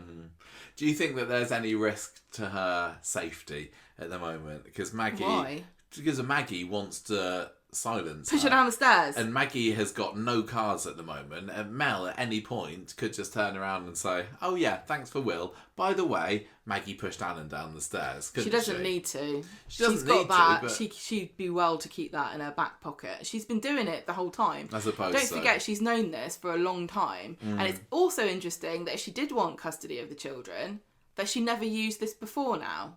When did she find out from Finlay what happened? And why were they talking? I didn't get the impression it was a long time. It was just, well, he's in America now, but he speaks to me on the phone all the time. Okay. Yeah. Okay. I'm just interested in the unspoken back history of Mel. I find her very interesting. Because the secret has got to come out at some point, hasn't it? Is it going to be next week? Is it going to be next month? Is it going to be next year? I don't know. And when it does, will it be through Finlay? Will it be through Mel? Maggie needs to get rid of her. I don't want it to be Mel that reveals this. I want Finlay to come into it. Although I have somewhat enjoyed seeing a different side to Maggie this week, like being on the back foot, I don't want that to be the Maggie that we get going forward. But until she knows that there is no way that Mel's going to reveal her secret, she's going to be on edge, just waiting. because she thought that she'd got away with it for, years, decades. 40 years. So it's interesting too that, Maggie was bigging Mel up beforehand, and obviously they hate each other. And clearly Maggie, it's not like Maggie likes Mel and Mel doesn't like Maggie. They both hate each other. Yeah. So is there something extra to that story? Was it just something that she said to Eva to make her jealous, or did somebody write it into the script before they'd established I wonder what the relationship was going to be, and before they decided that Mel was going to have this, Well, while this secret is card. still being kept, we're definitely going to see more Mel. She's gone up to Scotland today, but that is not the last we've seen of her, that's for sure. I can't believe also, because she was going on about Ollie going there for his restaurants, and then she hasn't even mentioned him or even asked him if he wanted to come. That's true. Oh God, Ollie! I forgot I had another son. How could I forget such memorable character as Ollie? Imagine that they come down on Monday morning and Ollie's sitting there with his bag going, when are we going to Scotland? Mum said that she wanted me to live with her again. And they're like, oh, Ollie, you're no one's favourite. She forgot you. What can I say? Anyway, Ben's mad. And she wants to take Will away, and Ben tells her... It's Tuesday still, isn't it? Yeah, things have happened, and he needs it to be around his dad. Megan's aborted his child. And Mel is completely stunned, and they start screaming at each other. And Eva comes in and tries to get them to shut up and play peacemaker with them, but they're not having it, and Ben storms off. I love that. I think that both Aaron and whoever it is that plays Mel, sorry, I don't remember, are definitely doing a good job of playing the vibes of a couple that are in a very unacrimonious divorce. Yeah. And just absolutely hate each other and can't bear to be in each other's This presence. is the Ben's end just of... standing there, seething away Yeah. in every scene that Mel's in. Yeah, this is the end of a very long and bad relationship. Very messy relationship, very messy divorce process. And it's really interesting too, because Eva sits down with Mel and they get some glasses of wine, and she's trying to sort of soft touch her a bit and try to get her to understand Ben's perspective.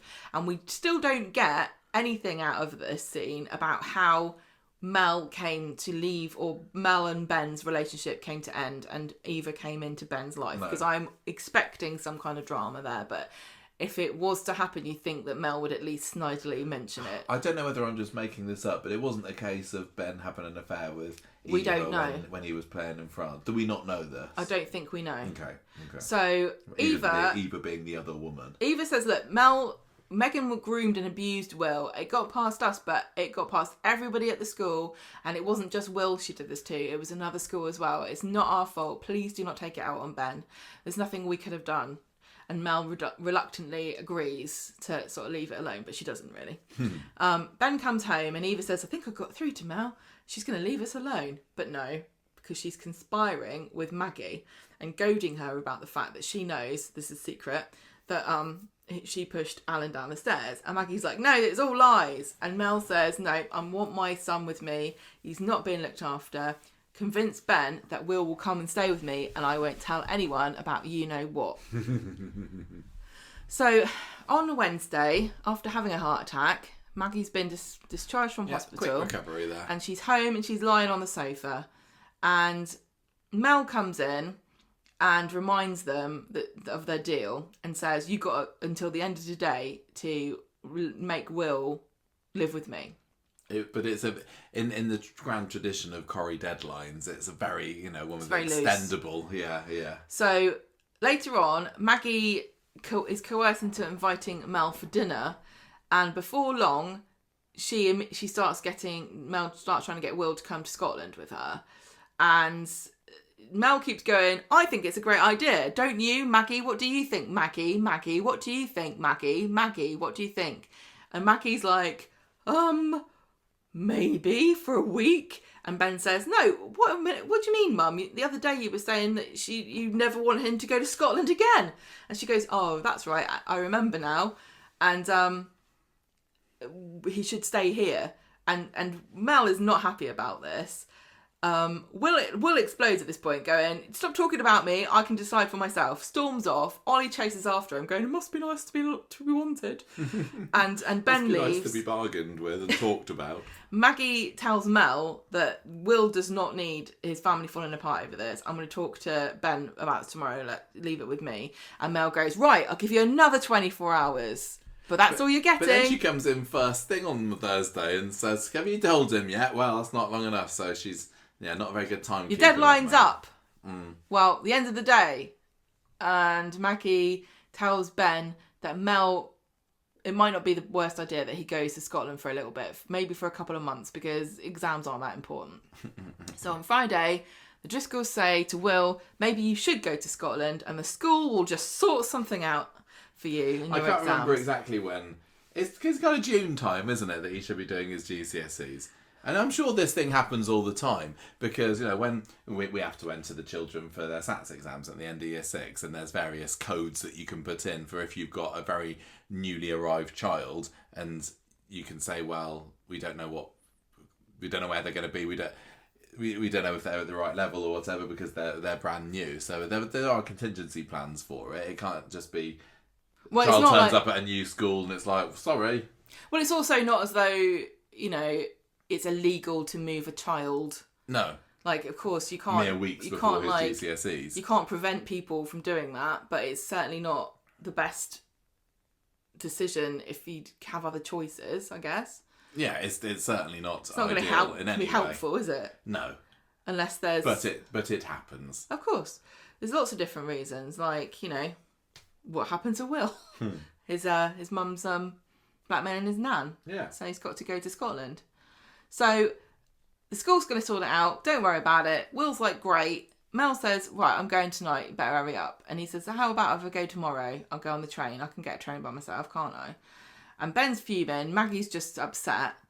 Then Mel is like, bye everybody. Thanks Maggie for supporting me. See you later. Will says, I could do with a break. Maggie says, I'll miss you so much. And he gives this look, this very interesting look, regretful look. Yeah, because he knows he's been lying to his family all this time, and now his poor Nana, who's just had a heart attack, is saying, I'm really going to miss you. I think that's maybe making him feel just a little bit bad about the fact that he's abandoning this family that has only wanted to protect him all this time. I don't think children think like that, really. But maybe they do, I don't know. But I don't necessarily think that's what it is. But we know that he didn't attack Maggie now. That was one of the things we had thought, he was quite angry after she, he didn't care that she collapsed or anything or was missing. But we know he actually, maybe that's just the guilt, that he was being rude and then it turned out she had a heart attack.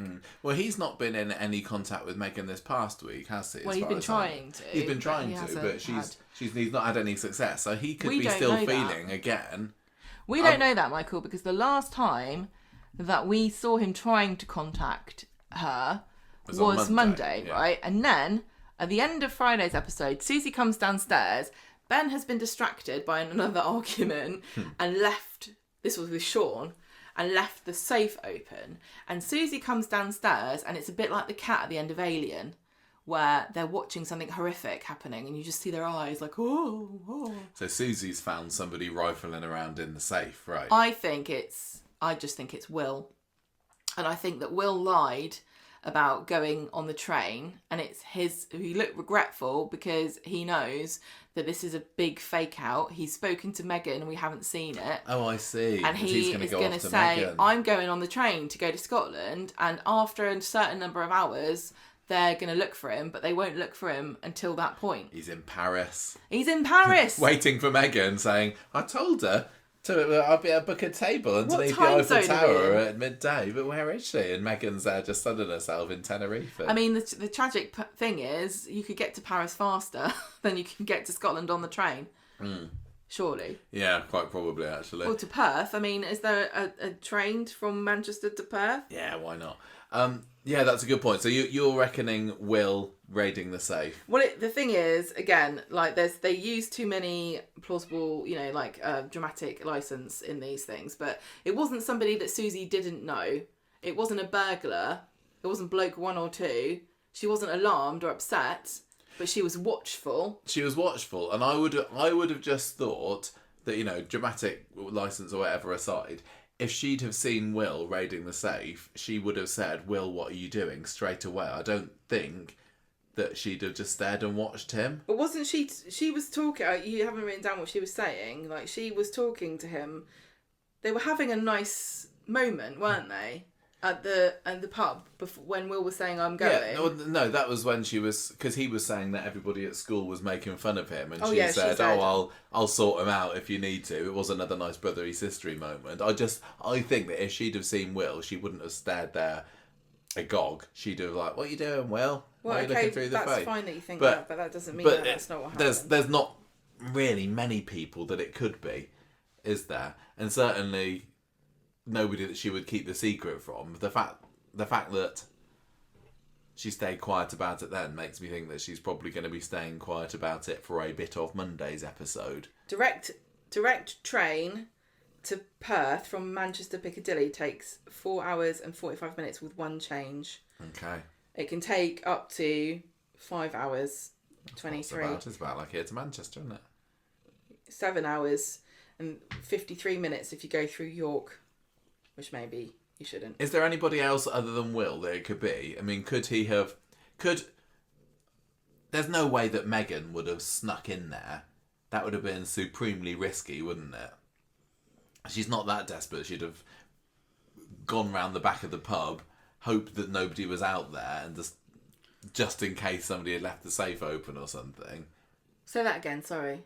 Could it be Megan raiding the safe? Oh, it could be Megan. But I've just said it's probably not, because that would have been such a massive risk. Why would she be there? Why would she be there when the safe happens to be open, and why would she risk sneaking in there in a well-populated pub with probably people coming back and forth from the kitchen all the time? Let's be logical. It's not Ben, because it's his safe. It's not Eva, because it's her safe. It's not Ollie, because what's his reason for it? Oh, I'm going to buy some truffles, real ones. Yeah, if it had been somebody, if it had been a stranger, she probably would have run out screaming. It's somebody she knows, so it can only be Will or Maggie. Why would Maggie be doing it? Maggie's got her own money. Maggie's rich. Well, exactly, and it wouldn't. If Susie had seen Maggie looking in the safe, well, Maggie probably looks in the safe all the time. It's her pub. Yeah, exactly. It doesn't matter if she looks in the. She's totally entitled to look in the safe. So I think it's Will. Yeah, Will does make bigger sense, and you're right. Why would he be doing it if he wasn't actually planning another flit? Yeah. But the question is regretful. No, that makes much more sense. And I think you've solved that one. So happy to go to Scotland because he's not going to Scotland, which I think is a mistake. Because it was the food capital of Europe. He's always getting lost, that Will, isn't he? When the family came into the show, it was like, "Where's Will? I know. Where's Willie? Don't care." Right. So, general enjoyment levels of this story. I didn't mean that. That was mean. I'm sorry. Oh, I'm being too flippant today. This story this week, generally okay? Yeah. I don't like seeing Maggie on her back foot. No. I just really, really dislike Mel. I'm not warm to her at all. I haven't seen anything. I'm really sorry, and this is why I said it was misogynistic. We so much judge women more for being absent mothers than we do an absent father. And I know that's wrong. But I think that she hasn't we've not had any explanation as to what the situation is. But it's also just another minor villain, isn't it? And why is she so somebody suddenly else so keen? antagonistic? We're done with it.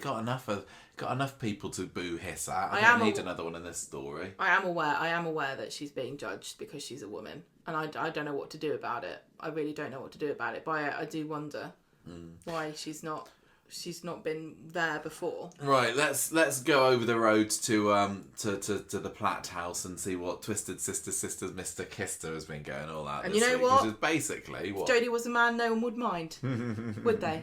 That's misogyny again. This was really just most of the week saying, "Where's Jodie?" and David gradually revealing what happened on the night of the 23rd of April.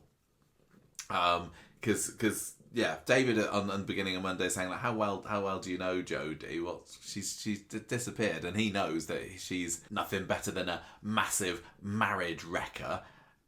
But he doesn't want. He's worried that Shona's going to find out and take her side. So he's telling Sarah, "Look, we can't tell Shona this. You can't talk to Kit about it because Sarah knows what happened, doesn't she? She knows all about the sexy sweet shop debacle. David's just pinning his hopes on the fact that Jodie is going to stay away for good. But Shona won't let it drop. She's really worried about her sister. Where on earth could she be? Has she been taken? Has she been kidnapped? Is she in hiding somewhere? And she just can't figure it out. So David, in a quite amusing scene on Tuesday, awkwardly explains to Shona what happened. And he played that really, really well. It was hilarious as he was dripping in detail by detail about what happened the night that Jodie did the bunk. The episode where he describes her as smelling like a sexy sweet shop. I don't remember. Because I can't help but think that this feels like a personal reference to something that the writer has smelled themselves. You know what I mean? Like, I can't think of many, like, perfumes or shower gels that really go, like, but I can think of some specific ones that I would say, like, Snow Fairy, maybe? Has she been stealing people's Christmas stash of Lush?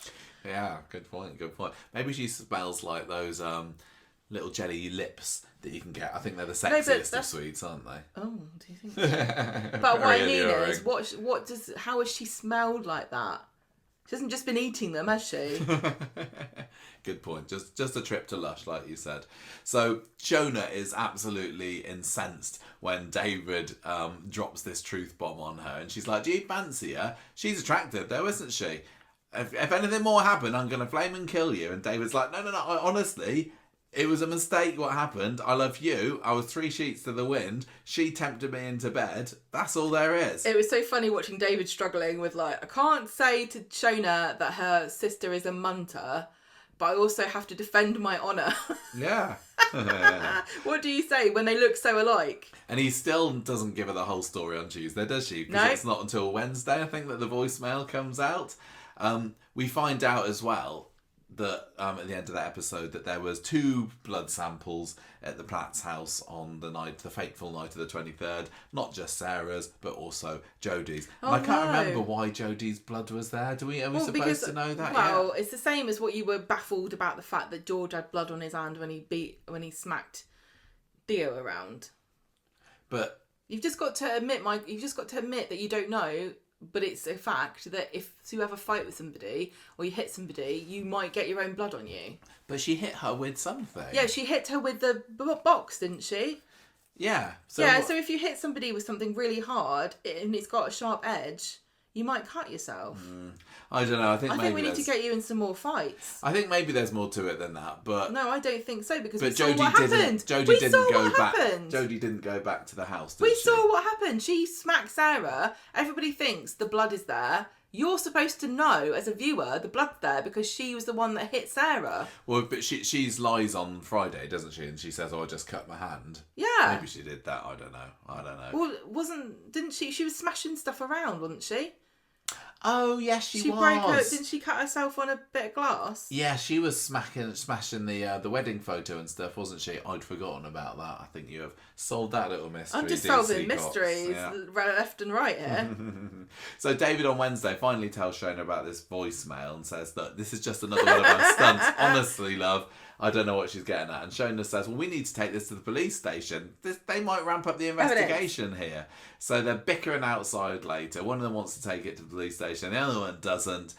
They agree to go and say about it, but Shona refuses at this point to tell them about the blokes who came round last week. Because that could just make things even worse. They've already been fighting off more gangsters than most people at Platt family, and they don't want to poke any bears here. Beating them off while they're whacking it. David plays Kit, the message at the station, who's a little bit more concerned about why he's withheld evidence for so long, to be perfectly honest. Nobody's heard a peep from Jodie for 3 days. Why haven't you said anything here? He's also clearly a little bit suspicious about the relationship between David and Jodie too. So it's a good job it doesn't rule him out that he shagged Shona once. Exactly. Yeah.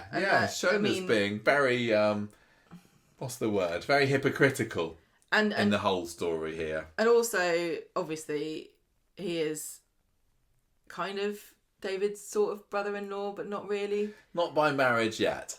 It's all very incestuous, that's all I can say. So Shona and David are at the hospital later. I noticed nobody complaining about this. Well, were they? I don't know.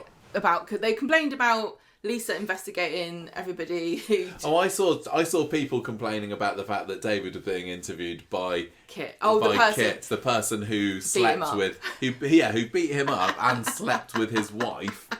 I think if I was David, I'd request somebody else. I'm only going to be interviewed by a officer 2 ranks my senior. Which show is this again? Yeah, so they're at the hospital later, David and Shona. That's coming back in everyone. I know. Line of Duty is coming back. Well, it did have a terrible ending the first time. Shona's trying to ring Jodie, getting answer phone messages, and this is the first time that we see Jodie at the end of Wednesday's episode. She's at the precinct, which, you know, if I was on the run, if I was in hiding from people on Coronation Street, I probably wouldn't go there because people are always there. In fact, a variety of characters actually live upstairs in the flat, but hey, maybe she doesn't realise this. Well, she's got a hood up anyway, so completely brilliant disguised there. Bloke 1 and 2 don't live there. Bloke 1 and 2 don't live there. They just love Rutland, so they're always there. Yeah, so Jodie's having a great time enjoying the chaos that she's causing and the misery for her sister, and so she just puts on her headphones, sticks on 2 Become 1, and has a good old swing. Yeah. Somebody on our Facebook group went through the songs, didn't they? And they were all fake. Oh, did they? I didn't see that. She had a load of fake songs on her iPod, did she? I don't know why. Because, well, I mean, I wouldn't know. I think that was the funniest. I think that's why I remembered that post. Because I was like, I wouldn't know if they were fake. They all sound fake to me. The Spice Girls' greatest hits. Not much of the story on Thursday. Shona still wanting to go to the police. Jodie lurking in the precinct. And then at the end of the episode, she lets herself into the house and tucks into a sausage roll in the fridge because she's a little bit hungry. It's because she's been hanging around She's been hanging around Rutland's, hasn't she? And there's some wafts coming out of there that just gives her a hankering for a bit of sausage between some pastry. Anyway, she has to scarper once David and Shona come in. And she says, she overhears Shona saying, you know what, David, you're right. We need to tell the police about the blokes. And David says, well, we'll give her one more day. Why? Why is he reluctant? I don't know. I think he doesn't... Oh, I don't know. They just don't want the goons coming after them, do they? But needs must. And Jodie says, well, I better go back to before this 24-hour deadline is up. Everyone's giving each other 24-hour deadlines on Corrie this week. You noticed that. And so she shows up with a flourish on Friday and says, oh, Shona, I was kidnapped again. I had a bag over my head, tied up. You know, all that kind of... I thought, you know, I don't have enough of that in Corriedale, but what do you know? It's happened to me again. They let me go in the end, of course. And by the way, thank you for being so understanding about what happened between me and David last week. Speaking of which, in comes David, very peed off that he's seen his sister-in-law again, who he hoped he'd seen the last of last week. What is Jodie proposing happened between her and David? Just a misunderstanding. Oh, good God. I don't really understand how she can, because it's like, well, why were you in my bed, sister? You've got your own. You know? Does she? I don't think she does, Michael. Jodie's best excuse is, sorry, you've been forcing me to live on a sofa for like weeks. I just wanted to feel what it's like to be in a bed again. I suppose that, I don't remember whether Jodie said, as confirmed, it happened in the bedroom. As far as she could just go along and say, well, David did come on to me, yeah. He was just in the kitchen when it happened. So, I don't know. But at some point, Shona's got to... They haven't had Shona stop and go, hang on a minute. Who here is who do I believe here? Because I've got my husband telling me that my sister tried to sexually assault him, and my sister going, oh, it was a misunderstanding. How am I going to reconcile that?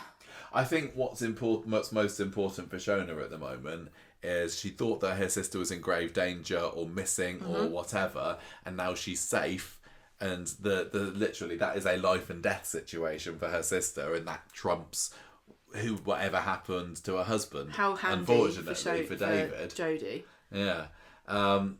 Anyway, Jodie's going to end up staying at the Platts for a bit, so that maybe that storyline can have a little bit more time in the sun next week. And when Kit comes around later to find out where on earth Jodie's been, she just basically says she's been on a massive bender, met a bloke, came back, everything's sorted now, it's fine. And the blood on the coffee table is from when I cut my hand before. No idea who hit Sarah, though. I don't care at this point. I mean, we know it was Jodie, but it feels like Corrie has moved on from that immediately. Kit seems sceptical, but then he tells Sarah and says it sounds like professional burglars. Yeah, I thought he seemed sceptical, but maybe he wasn't. And he's like, they'll burgle again, so we'll just catch them that way. But he's so unmotivated to find who nearly killed his girlfriend. Listen, he's got bigger fish to fry with a murder case going on. He can only spin so many plates. He's like, Sarah, if anything, I'm too good at separating my personal life from my job, so I don't really care who hit you on the head. I can't work it out, so forget it. Well, I found... That's a totally different approach to Lisa. As a massive Platt fan, I found these storyline developments this week somewhat dull. I wasn't really interested in where Jodie was. I assumed that she was okay. Yeah, I know. I'm kind of ready for this to be over. And maybe wishing that Jodie had been the one that was bumped off. Jodie needs a bit more... I don't know what Jodie needs. We need an explanation. Everything from the beginning of this storyline, it seemed very clear that she would eventually make a come on to David, and that's happened now. So what have we got to look forward to? I suppose the biggest mystery here that I am interested in is still about what's going on with the box and also her dad. Yeah. Like, the dad to me is, I just tell me about that and then let's end the story, because they've just not done enough to get me interested enough about Jodie, I'm afraid. Maybe the dad killed Theo in confusion. Maybe. Yeah, look, Jodie, I don't hate her. I like the actress. I think she's an intriguing character, but they're really in danger of turning this into another, why does shown us the wallet picture, Kylie? Wow, why? Yeah, I think get brought, that had a shout out today as well. It did. Jodie is suffering from being just the latest in a string of villains that was already too long, and there's only so much we can care about. Well, it's not that; it's the spinning of the wheels. Yeah, there was definitely that too.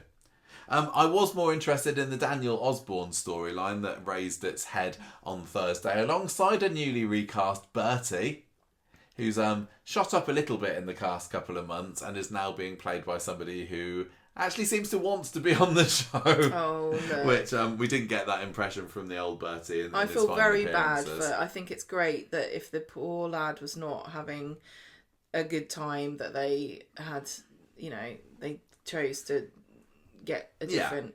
There's at any point it seems as though it's very possible that the child actor will not be enjoying their experience, and when that happens, I think it's great that Coronation Street has got swiftly kind of steps in to... Yeah, exactly. I mean, some kids, none of them had a choice about whether they were on the programme, did they? Well, I don't know. I mean, they have autonomy to a limited degree. Yeah, I can't remember how long... I mean, a baby doesn't know. No, I can't remember how long that particular boy had been playing Bertie, but I...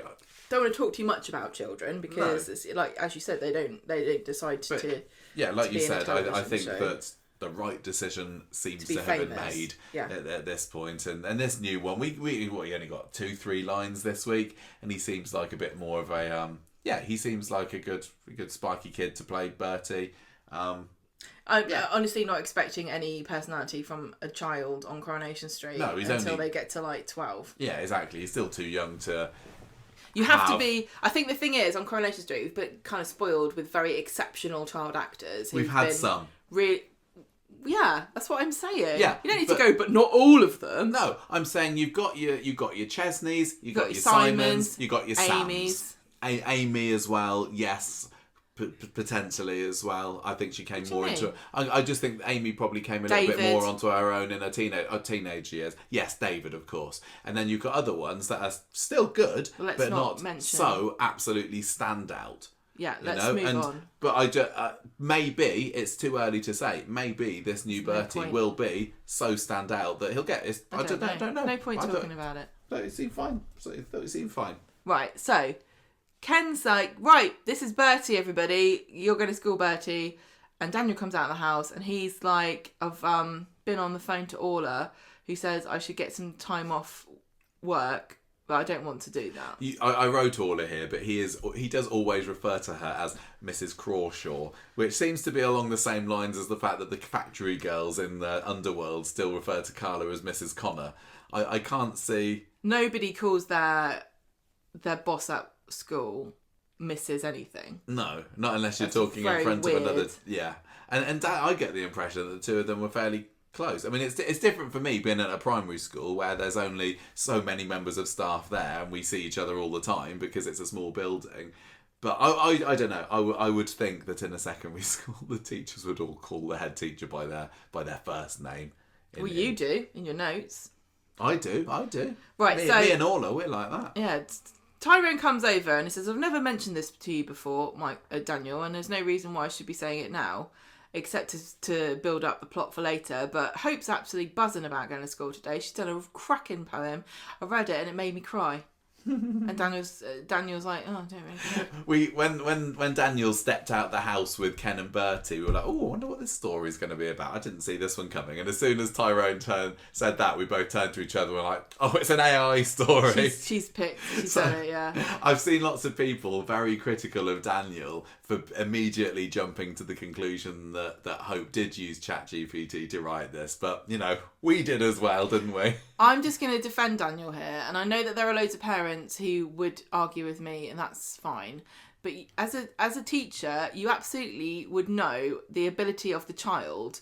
And if they suddenly, out of nowhere, write the most incredible poem and it smacks of AI, you would know. You'd be yeah. The thing is, poetry doesn't get much of an airing at school. Right.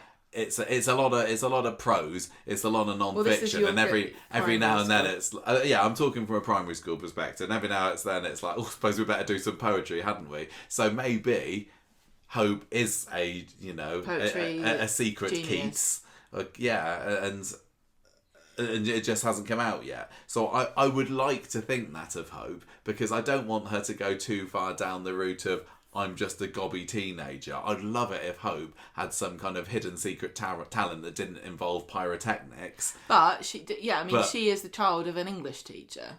Well, yeah, very, very true. Is she a chip off the old Stape block? Exactly. So I think that it's fair to say that she might have some talents that are purely biological. It is fair to say that, yet our immediate assumption was AI. And to English teachers, and all teachers at secondary school, to be honest, will be very... it's an impossible situation at the moment. It's an impossible battle for teachers. Children will be using this all the time, so you're going to be looking out for it all the time. But, of course, there will probably be procedures in place that don't involve... Just slapping them. Yeah, grabbing their exercise books in the corner and publicly accusing them of AI. That's probably not the right thing. What he should have done, of course, is following the school's behaviour procedures. She was out of order what she said to him. I don't think there's any denying that. She was goading him, and he's been on the edge. He should have just been like, whatever the consequences, your detention, your lines or whatever it is that they do at Weatherfield High, and that was that. But so he didn't, did he?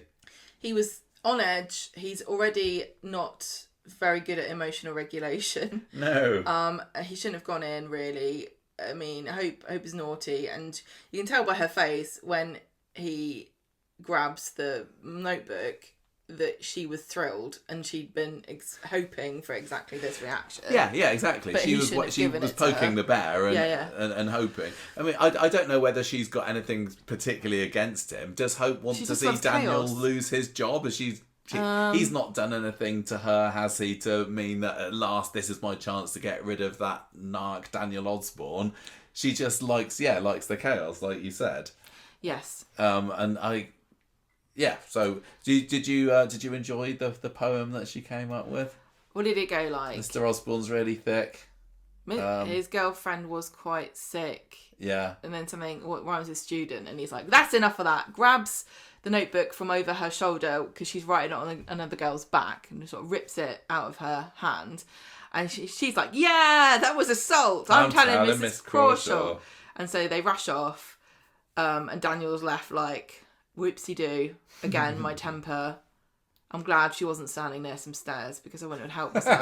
Yeah, because couldn't resist that little push there, probably. So Daniel and Ken go to the pub later, and Daniel's like, "Oh, I think I might get sacked because you can't." I mean, look, plenty of people on Twitter would like to do this, but you can't just beat people up for using AI. I was quite surprised that he got suspended. I mean, I thought it'd be a bit of a slap on the wrist, but I suppose it's good that an investigation is happening. But especially if Orla is already concerned about his mental health, part of the investigation would be is he suitable in general to be at this school at the moment, not just about this one particular incident, because there'd have been other witnesses, wouldn't there? Well, the trouble is, like, if the school gets a report a teacher assaulted a student and they're like, plausible, that's a warning. That's a warning sign. You shouldn't really be, like we said about Megan, you shouldn't really have a question. Yeah, and you know, you've got to be so careful with everything. But he was worried. He said, you know, we got the Aidan Critchley shout out, didn't we? And Ken was like, it's not exactly the same. Although actually, I think Ken said I slapped him. I think it was a punch, Ken. I think it was worse than you described it as, Daniel. Why don't you remind everybody what happened with Ken? So Ken used to be a teacher too. Ken was a teacher, and then he stopped being a teacher for a while, and he was working in the newspapers. Then he went back into the school, and this was all part of. This was just before the. Richard Hillman storyline kicked off, wasn't it? Because Richard was stitching up Aidan Critchley. Well, he eventually did. When he went to kill Emily. Yeah. No, when he went to kill... Yeah, and he actually killed Maxine. Yeah. But Aidan was just the local... ruffian that turned the head of Sarah Louise, and he was... I can't remember what the... He even like joyrode in Ken's car once, I remember. He's just being I can't annoying. remember why particularly. But yeah, Ken eventually gets wound up so much that he punches him in class. Yeah. And I don't think... I think that there was quite a lot of, go Ken at the time, because Aidan was an utter scrote. And nobody thinks that a teacher should punch a child. But in the same way that lots of people, when Daniel pushed Max down the stairs, are like, go Daniel. It's funny because really this scene, I think Ken is kind of getting a bit of a rehab here. Because he was saying the other day, like, oh, shouldn't you believe what a woman says when he was talking about when he came across Daniel and Megan and she had a bloody nose, and then he's like, but shouldn't you believe the woman?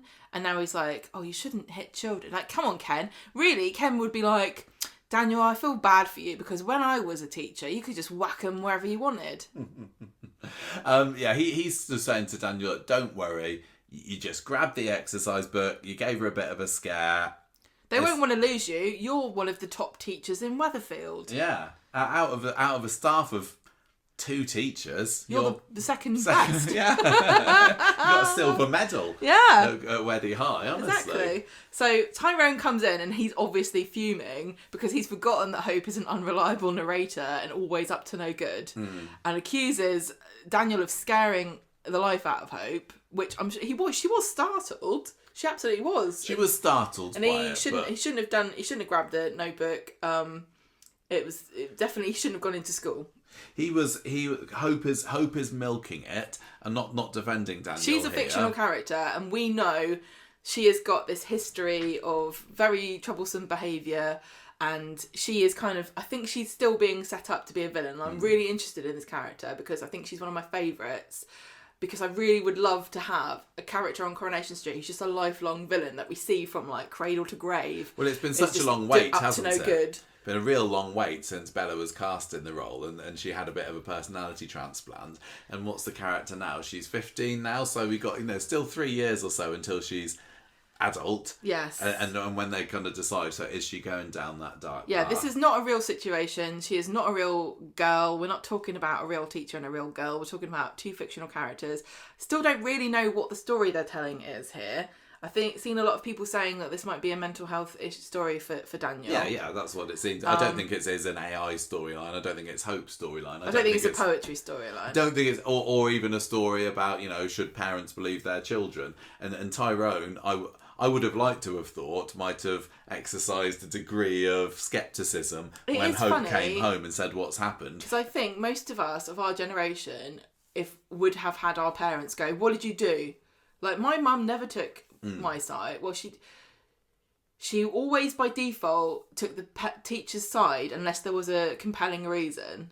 Yeah. You know, like, our generation never, like, always, the teachers were gods. Well, I would have thought that even Jackie would have done that to Tyrone, and he certainly would have played up at school, because when he first came into the show, he wasn't the lovable teddy bear that he is now. Yeah. And he was no Hayden Critchley, but I imagine that if he ever got in trouble at school, Jackie probably would have said, yeah, what have you done? And there's no denying... You give him a clip round the ear, miss what's-her-face. There's no denying that there were terrible teachers when we were kids who probably did overstep the boundaries, but it does seem to be a marked difference now where the parents seem to... I don't know, I've got limited knowledge of this. I only see it on Reddit and TV shows where it was obviously played up for the drama, but you'd think Tyrone would be like, Hope, what did you do this time? Yeah, it felt a bit like when he came in having a go at Danielle. But don't it was forget, a bit jump the gun. That he is... For the drama's sake. Partly, this feeds back to him with the poem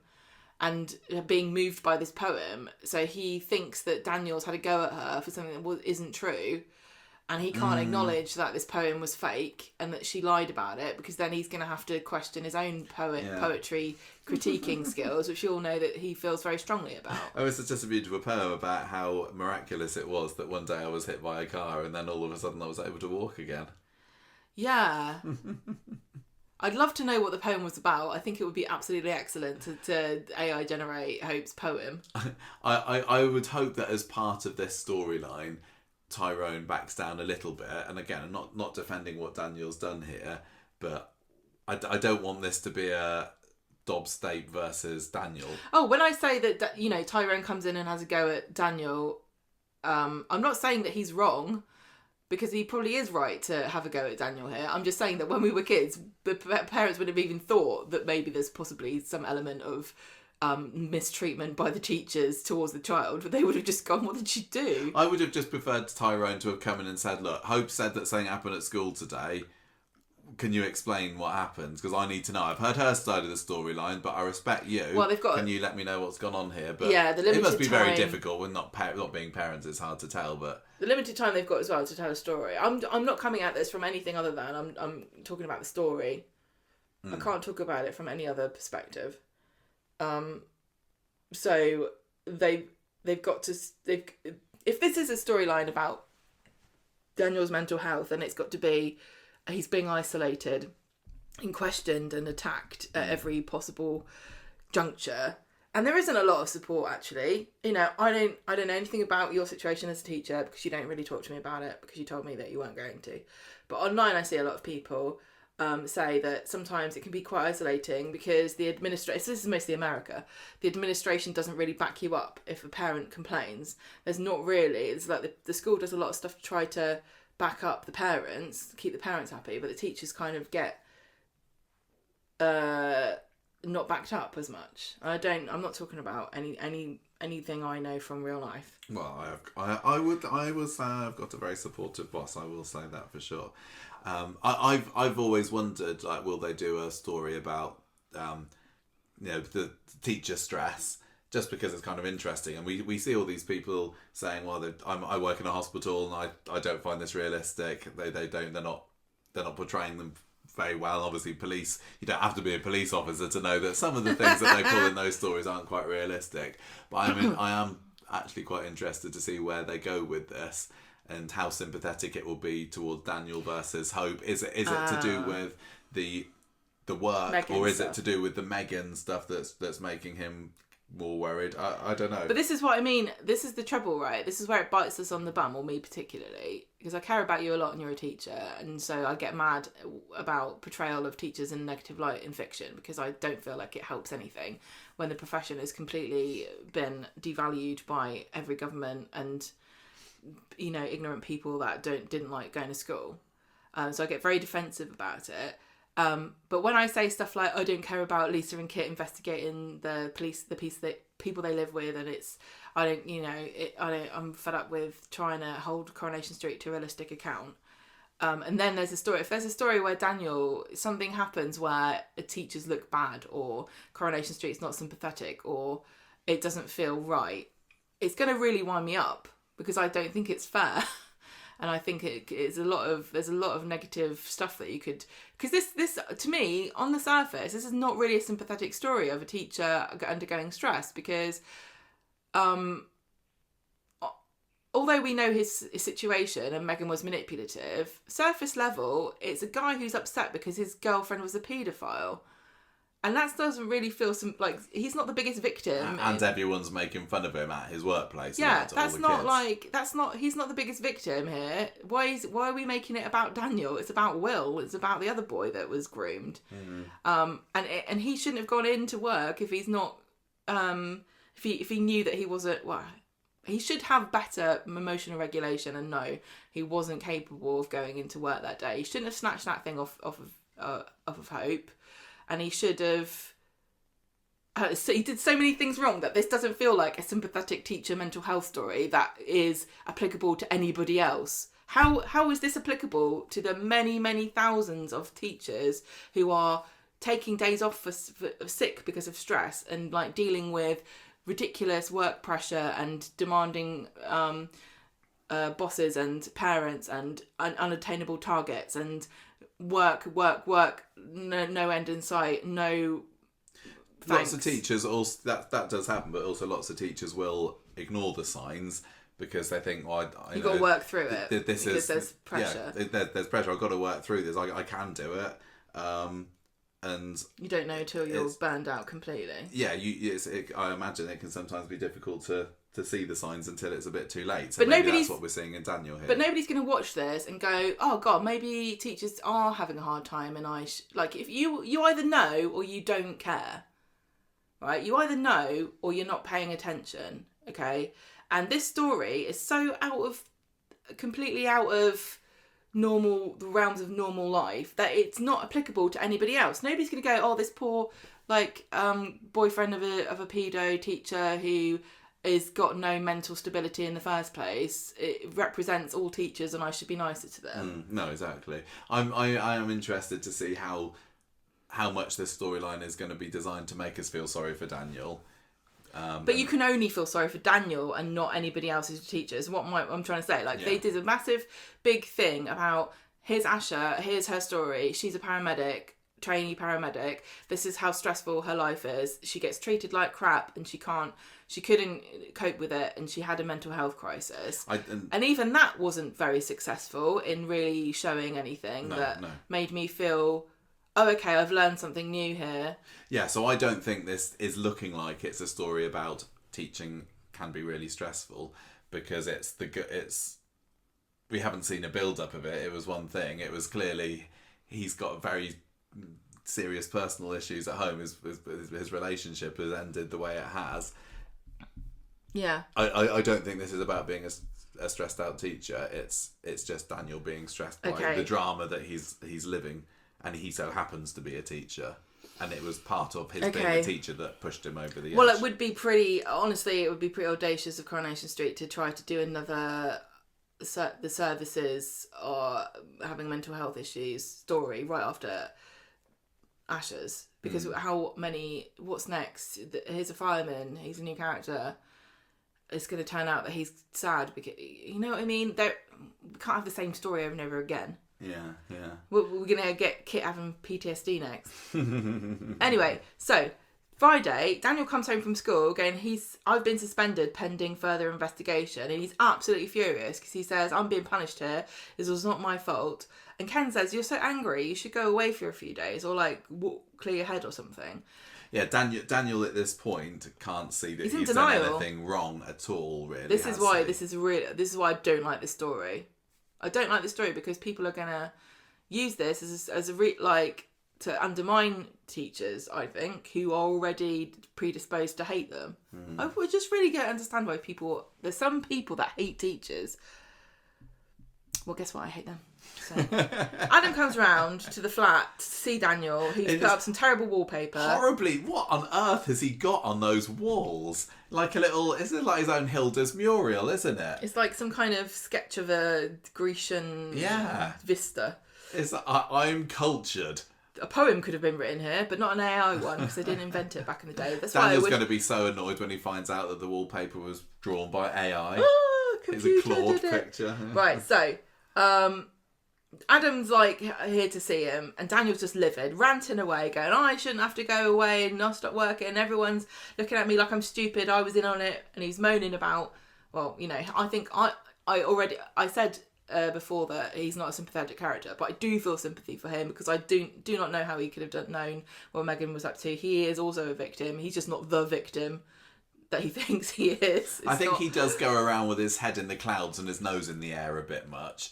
But yeah, you can't blame him for. I don't blame him at all. One. I don't blame him at all. If Maggie's saying to Mel this week, nobody saw this. I just don't have sympathy for him as a character in general. But although I really enjoy watching him, he's one of my favourite characters because he's so unhinged. Yeah. So he's moaning. Ken comes in with Bertie, walks into this like complete utter chaos. I think that's the first time Ken's ever actually been in that flat. He's like, "What the hell is this? What have you got on this is Daniel, awful. that wallpaper?" Bertie's like, Dad's always angry, or something like that. Yeah. And then Daniel's like, no, oh my God, look what's happened now. So Daniel concedes defeat, brings Bertie to number one, dumps him on Ken, says, I'm going away for a few days, but goes back to his house, closes the curtains, and starts drinking, which is what we all want to do. I mean, yeah. At the moment. Mrs. Crawshaw wanted him to have a break, and he's having a break. It's just not necessarily a healthy break. If he's going to be sitting there drinking himself to death. They don't say, like, you know, if you're feeling stressed at work, take a day off, go for a walk, to go to the seaside, pet an animal, watch a film you enjoy, close the curtains and get drunk, or you could paint a picture. Now, I wonder how... We've had tell you what, you could also try hard drugs. You could, couldn't you? This is not the first time that a Corrie character has locked themselves away. I mean, Leanne did that, didn't she? After Ollie died. Yeah, Tim did it. Tim did? Somebody did. I remember Tina was locked herself in the flat at one point. I think that was after her dad died. But Leanne was a little hermit for quite a while. And this was when Simon was getting involved with Harvey, I think. So is Daniel going to be, you know, is this just a weekend thing? How long does Ken think he's looking after Bertie? How many pairs of pants to Daniel pack for him?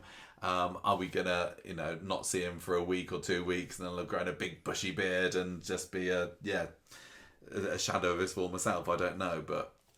What am I... Somebody to do with Tim did end up, or was it not Tim, or somebody did, hiding in a flat, and Tim was covering. Does anyone know what I'm talking about? It possibly rings a bell, but I don't remember. Well, your point stands. Yeah, this isn't the first time it's happened. How they're going to make it different? Who's going to discover him? And how's he going to get better? Because he will at the end, won't he? I think this is going to be a situation where he learns to be a bit calmer. Maybe he tries a bit of meditation or something. No, I want them to come in like 2 weeks later when Bertie's run out of clean pants and find Daniel there with like a long beard and his toenails poking out of his shoes, with like reams of paper going, I can write a poem, anyone can write a poem, you just need to not worry about making it rhyme. It's ridiculous to make it rhyme. AI computers always try to make it rhyme, but not me. No, Daniel, I can write anything I want. Ask me to write a poem about Greece. I've written 50. Would we write a poem about the Raven's Return? I've got 13 of those. There's one in the drawer. I've put one in the oven and I'm setting it on fire. What do you want? Pants? I've already written a poem on them. Which one do you want? Do you want a limerick or do you want a haiku? Nice. I would like to think that this, at the end of the storyline, he learns to control himself a little bit more. I don't want him to lose his teaching job because of this. I like that he's a teacher. I think he's probably is a good teacher. I think he's a terrible teacher. He's so egotistical. Ken says he's the best. And he would know because he's a very wise man. I'd like him to overcome this issue because, as I say, I find Daniel very fascinating. And it'd be just a bit of a kick in the teeth, really, if he didn't. I've seen some other people saying that he should have been a bit more resilient after his work at the STC. That should have given him a little bit more thick skin. I don't know. Well, I don't know, but maybe you could say that it's, you know, all the years of abuse he's suffered as part of his job has finally made him reach boiling point. I don't know, but I will continue to watch with interest how this develops next week. That's all I can say. Maybe Sam's going to help him when he comes back into it. I don't know. Maybe they can both just have a mental health crisis together. Yeah, why maybe they not? can join a club. Sure. Right, we've got to move on quick because we're running out of time. Well, you've got the forgive and forget story, which kind of petered out by the end of the Tuesday's episode, I think. Basically, we were left last week wondering whether Carl is going to do another secret death this week, but no. Although he's looking in a bit of a bad way, he gets up and he's fine, really. There's a bit where Tyrone tries to ring Ronnie, but he cancels the call. And we, at the moment, have got no idea why Tyrone was trying to ring Ronnie here. And I'm sure it wasn't to say, hey, Ronnie, you like poetry, don't you? Have a listen to this. This is going to make you blub your eyes out. But Hope's written a poem about rum.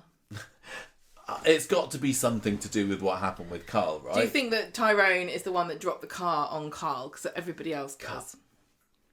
They can't do. Why? I don't think Corrie would be able to resist the urge of Tyrone just looking really, really shifty all week. Yeah. And she hasn't done. They've not included him at all. Oh, that's true. You wouldn't be enjoying poetry if you were worried about murdering somebody. Exactly. I still think it was Miles that probably did that. But something has happened. Tyrone knows more than he's letting on about what happened on the 23rd. It's possible it's a cop-out whereby Tyrone is like, I don't think I put the jack on the car properly, and maybe Carl got crushed because of something I did wrong. At some point I'll say when I get there. Anyway, Ronnie tells Debbie all about Theo. She gets all het up. She says, look, I don't care about Theo. I only care about my son, not some neighbourhood husband beater who's popped his clogs. And she sends him to go and get something to eat. Eventually Carl wakes up. She says about the accident, he's going to be fine. And poor old Carl's like, oh, it hurts to breathe. He's got a punctured lung, you see. That sucks, doesn't it?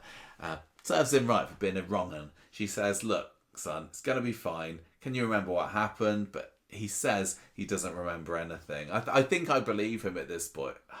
And maybe I'm just falling into the same trap as Debbie is. But yeah, he's saying, oh, everything I've touched falls apart. You told me I'm not lovable. He's really feeling sorry for himself. And Debbie says, no, son, I do love you. Oh, you kept my pendant that I gave you. Oh, son, let's have another go at this. And poor Ronnie's looking very, very miffed at the door. Not for the first time. This is just like when he saw Debbie and Carl dancing. He's just realising, whatever I do, Debbie's always going to go back to this son that she feels guilty about not raising for the first 40 years of his life.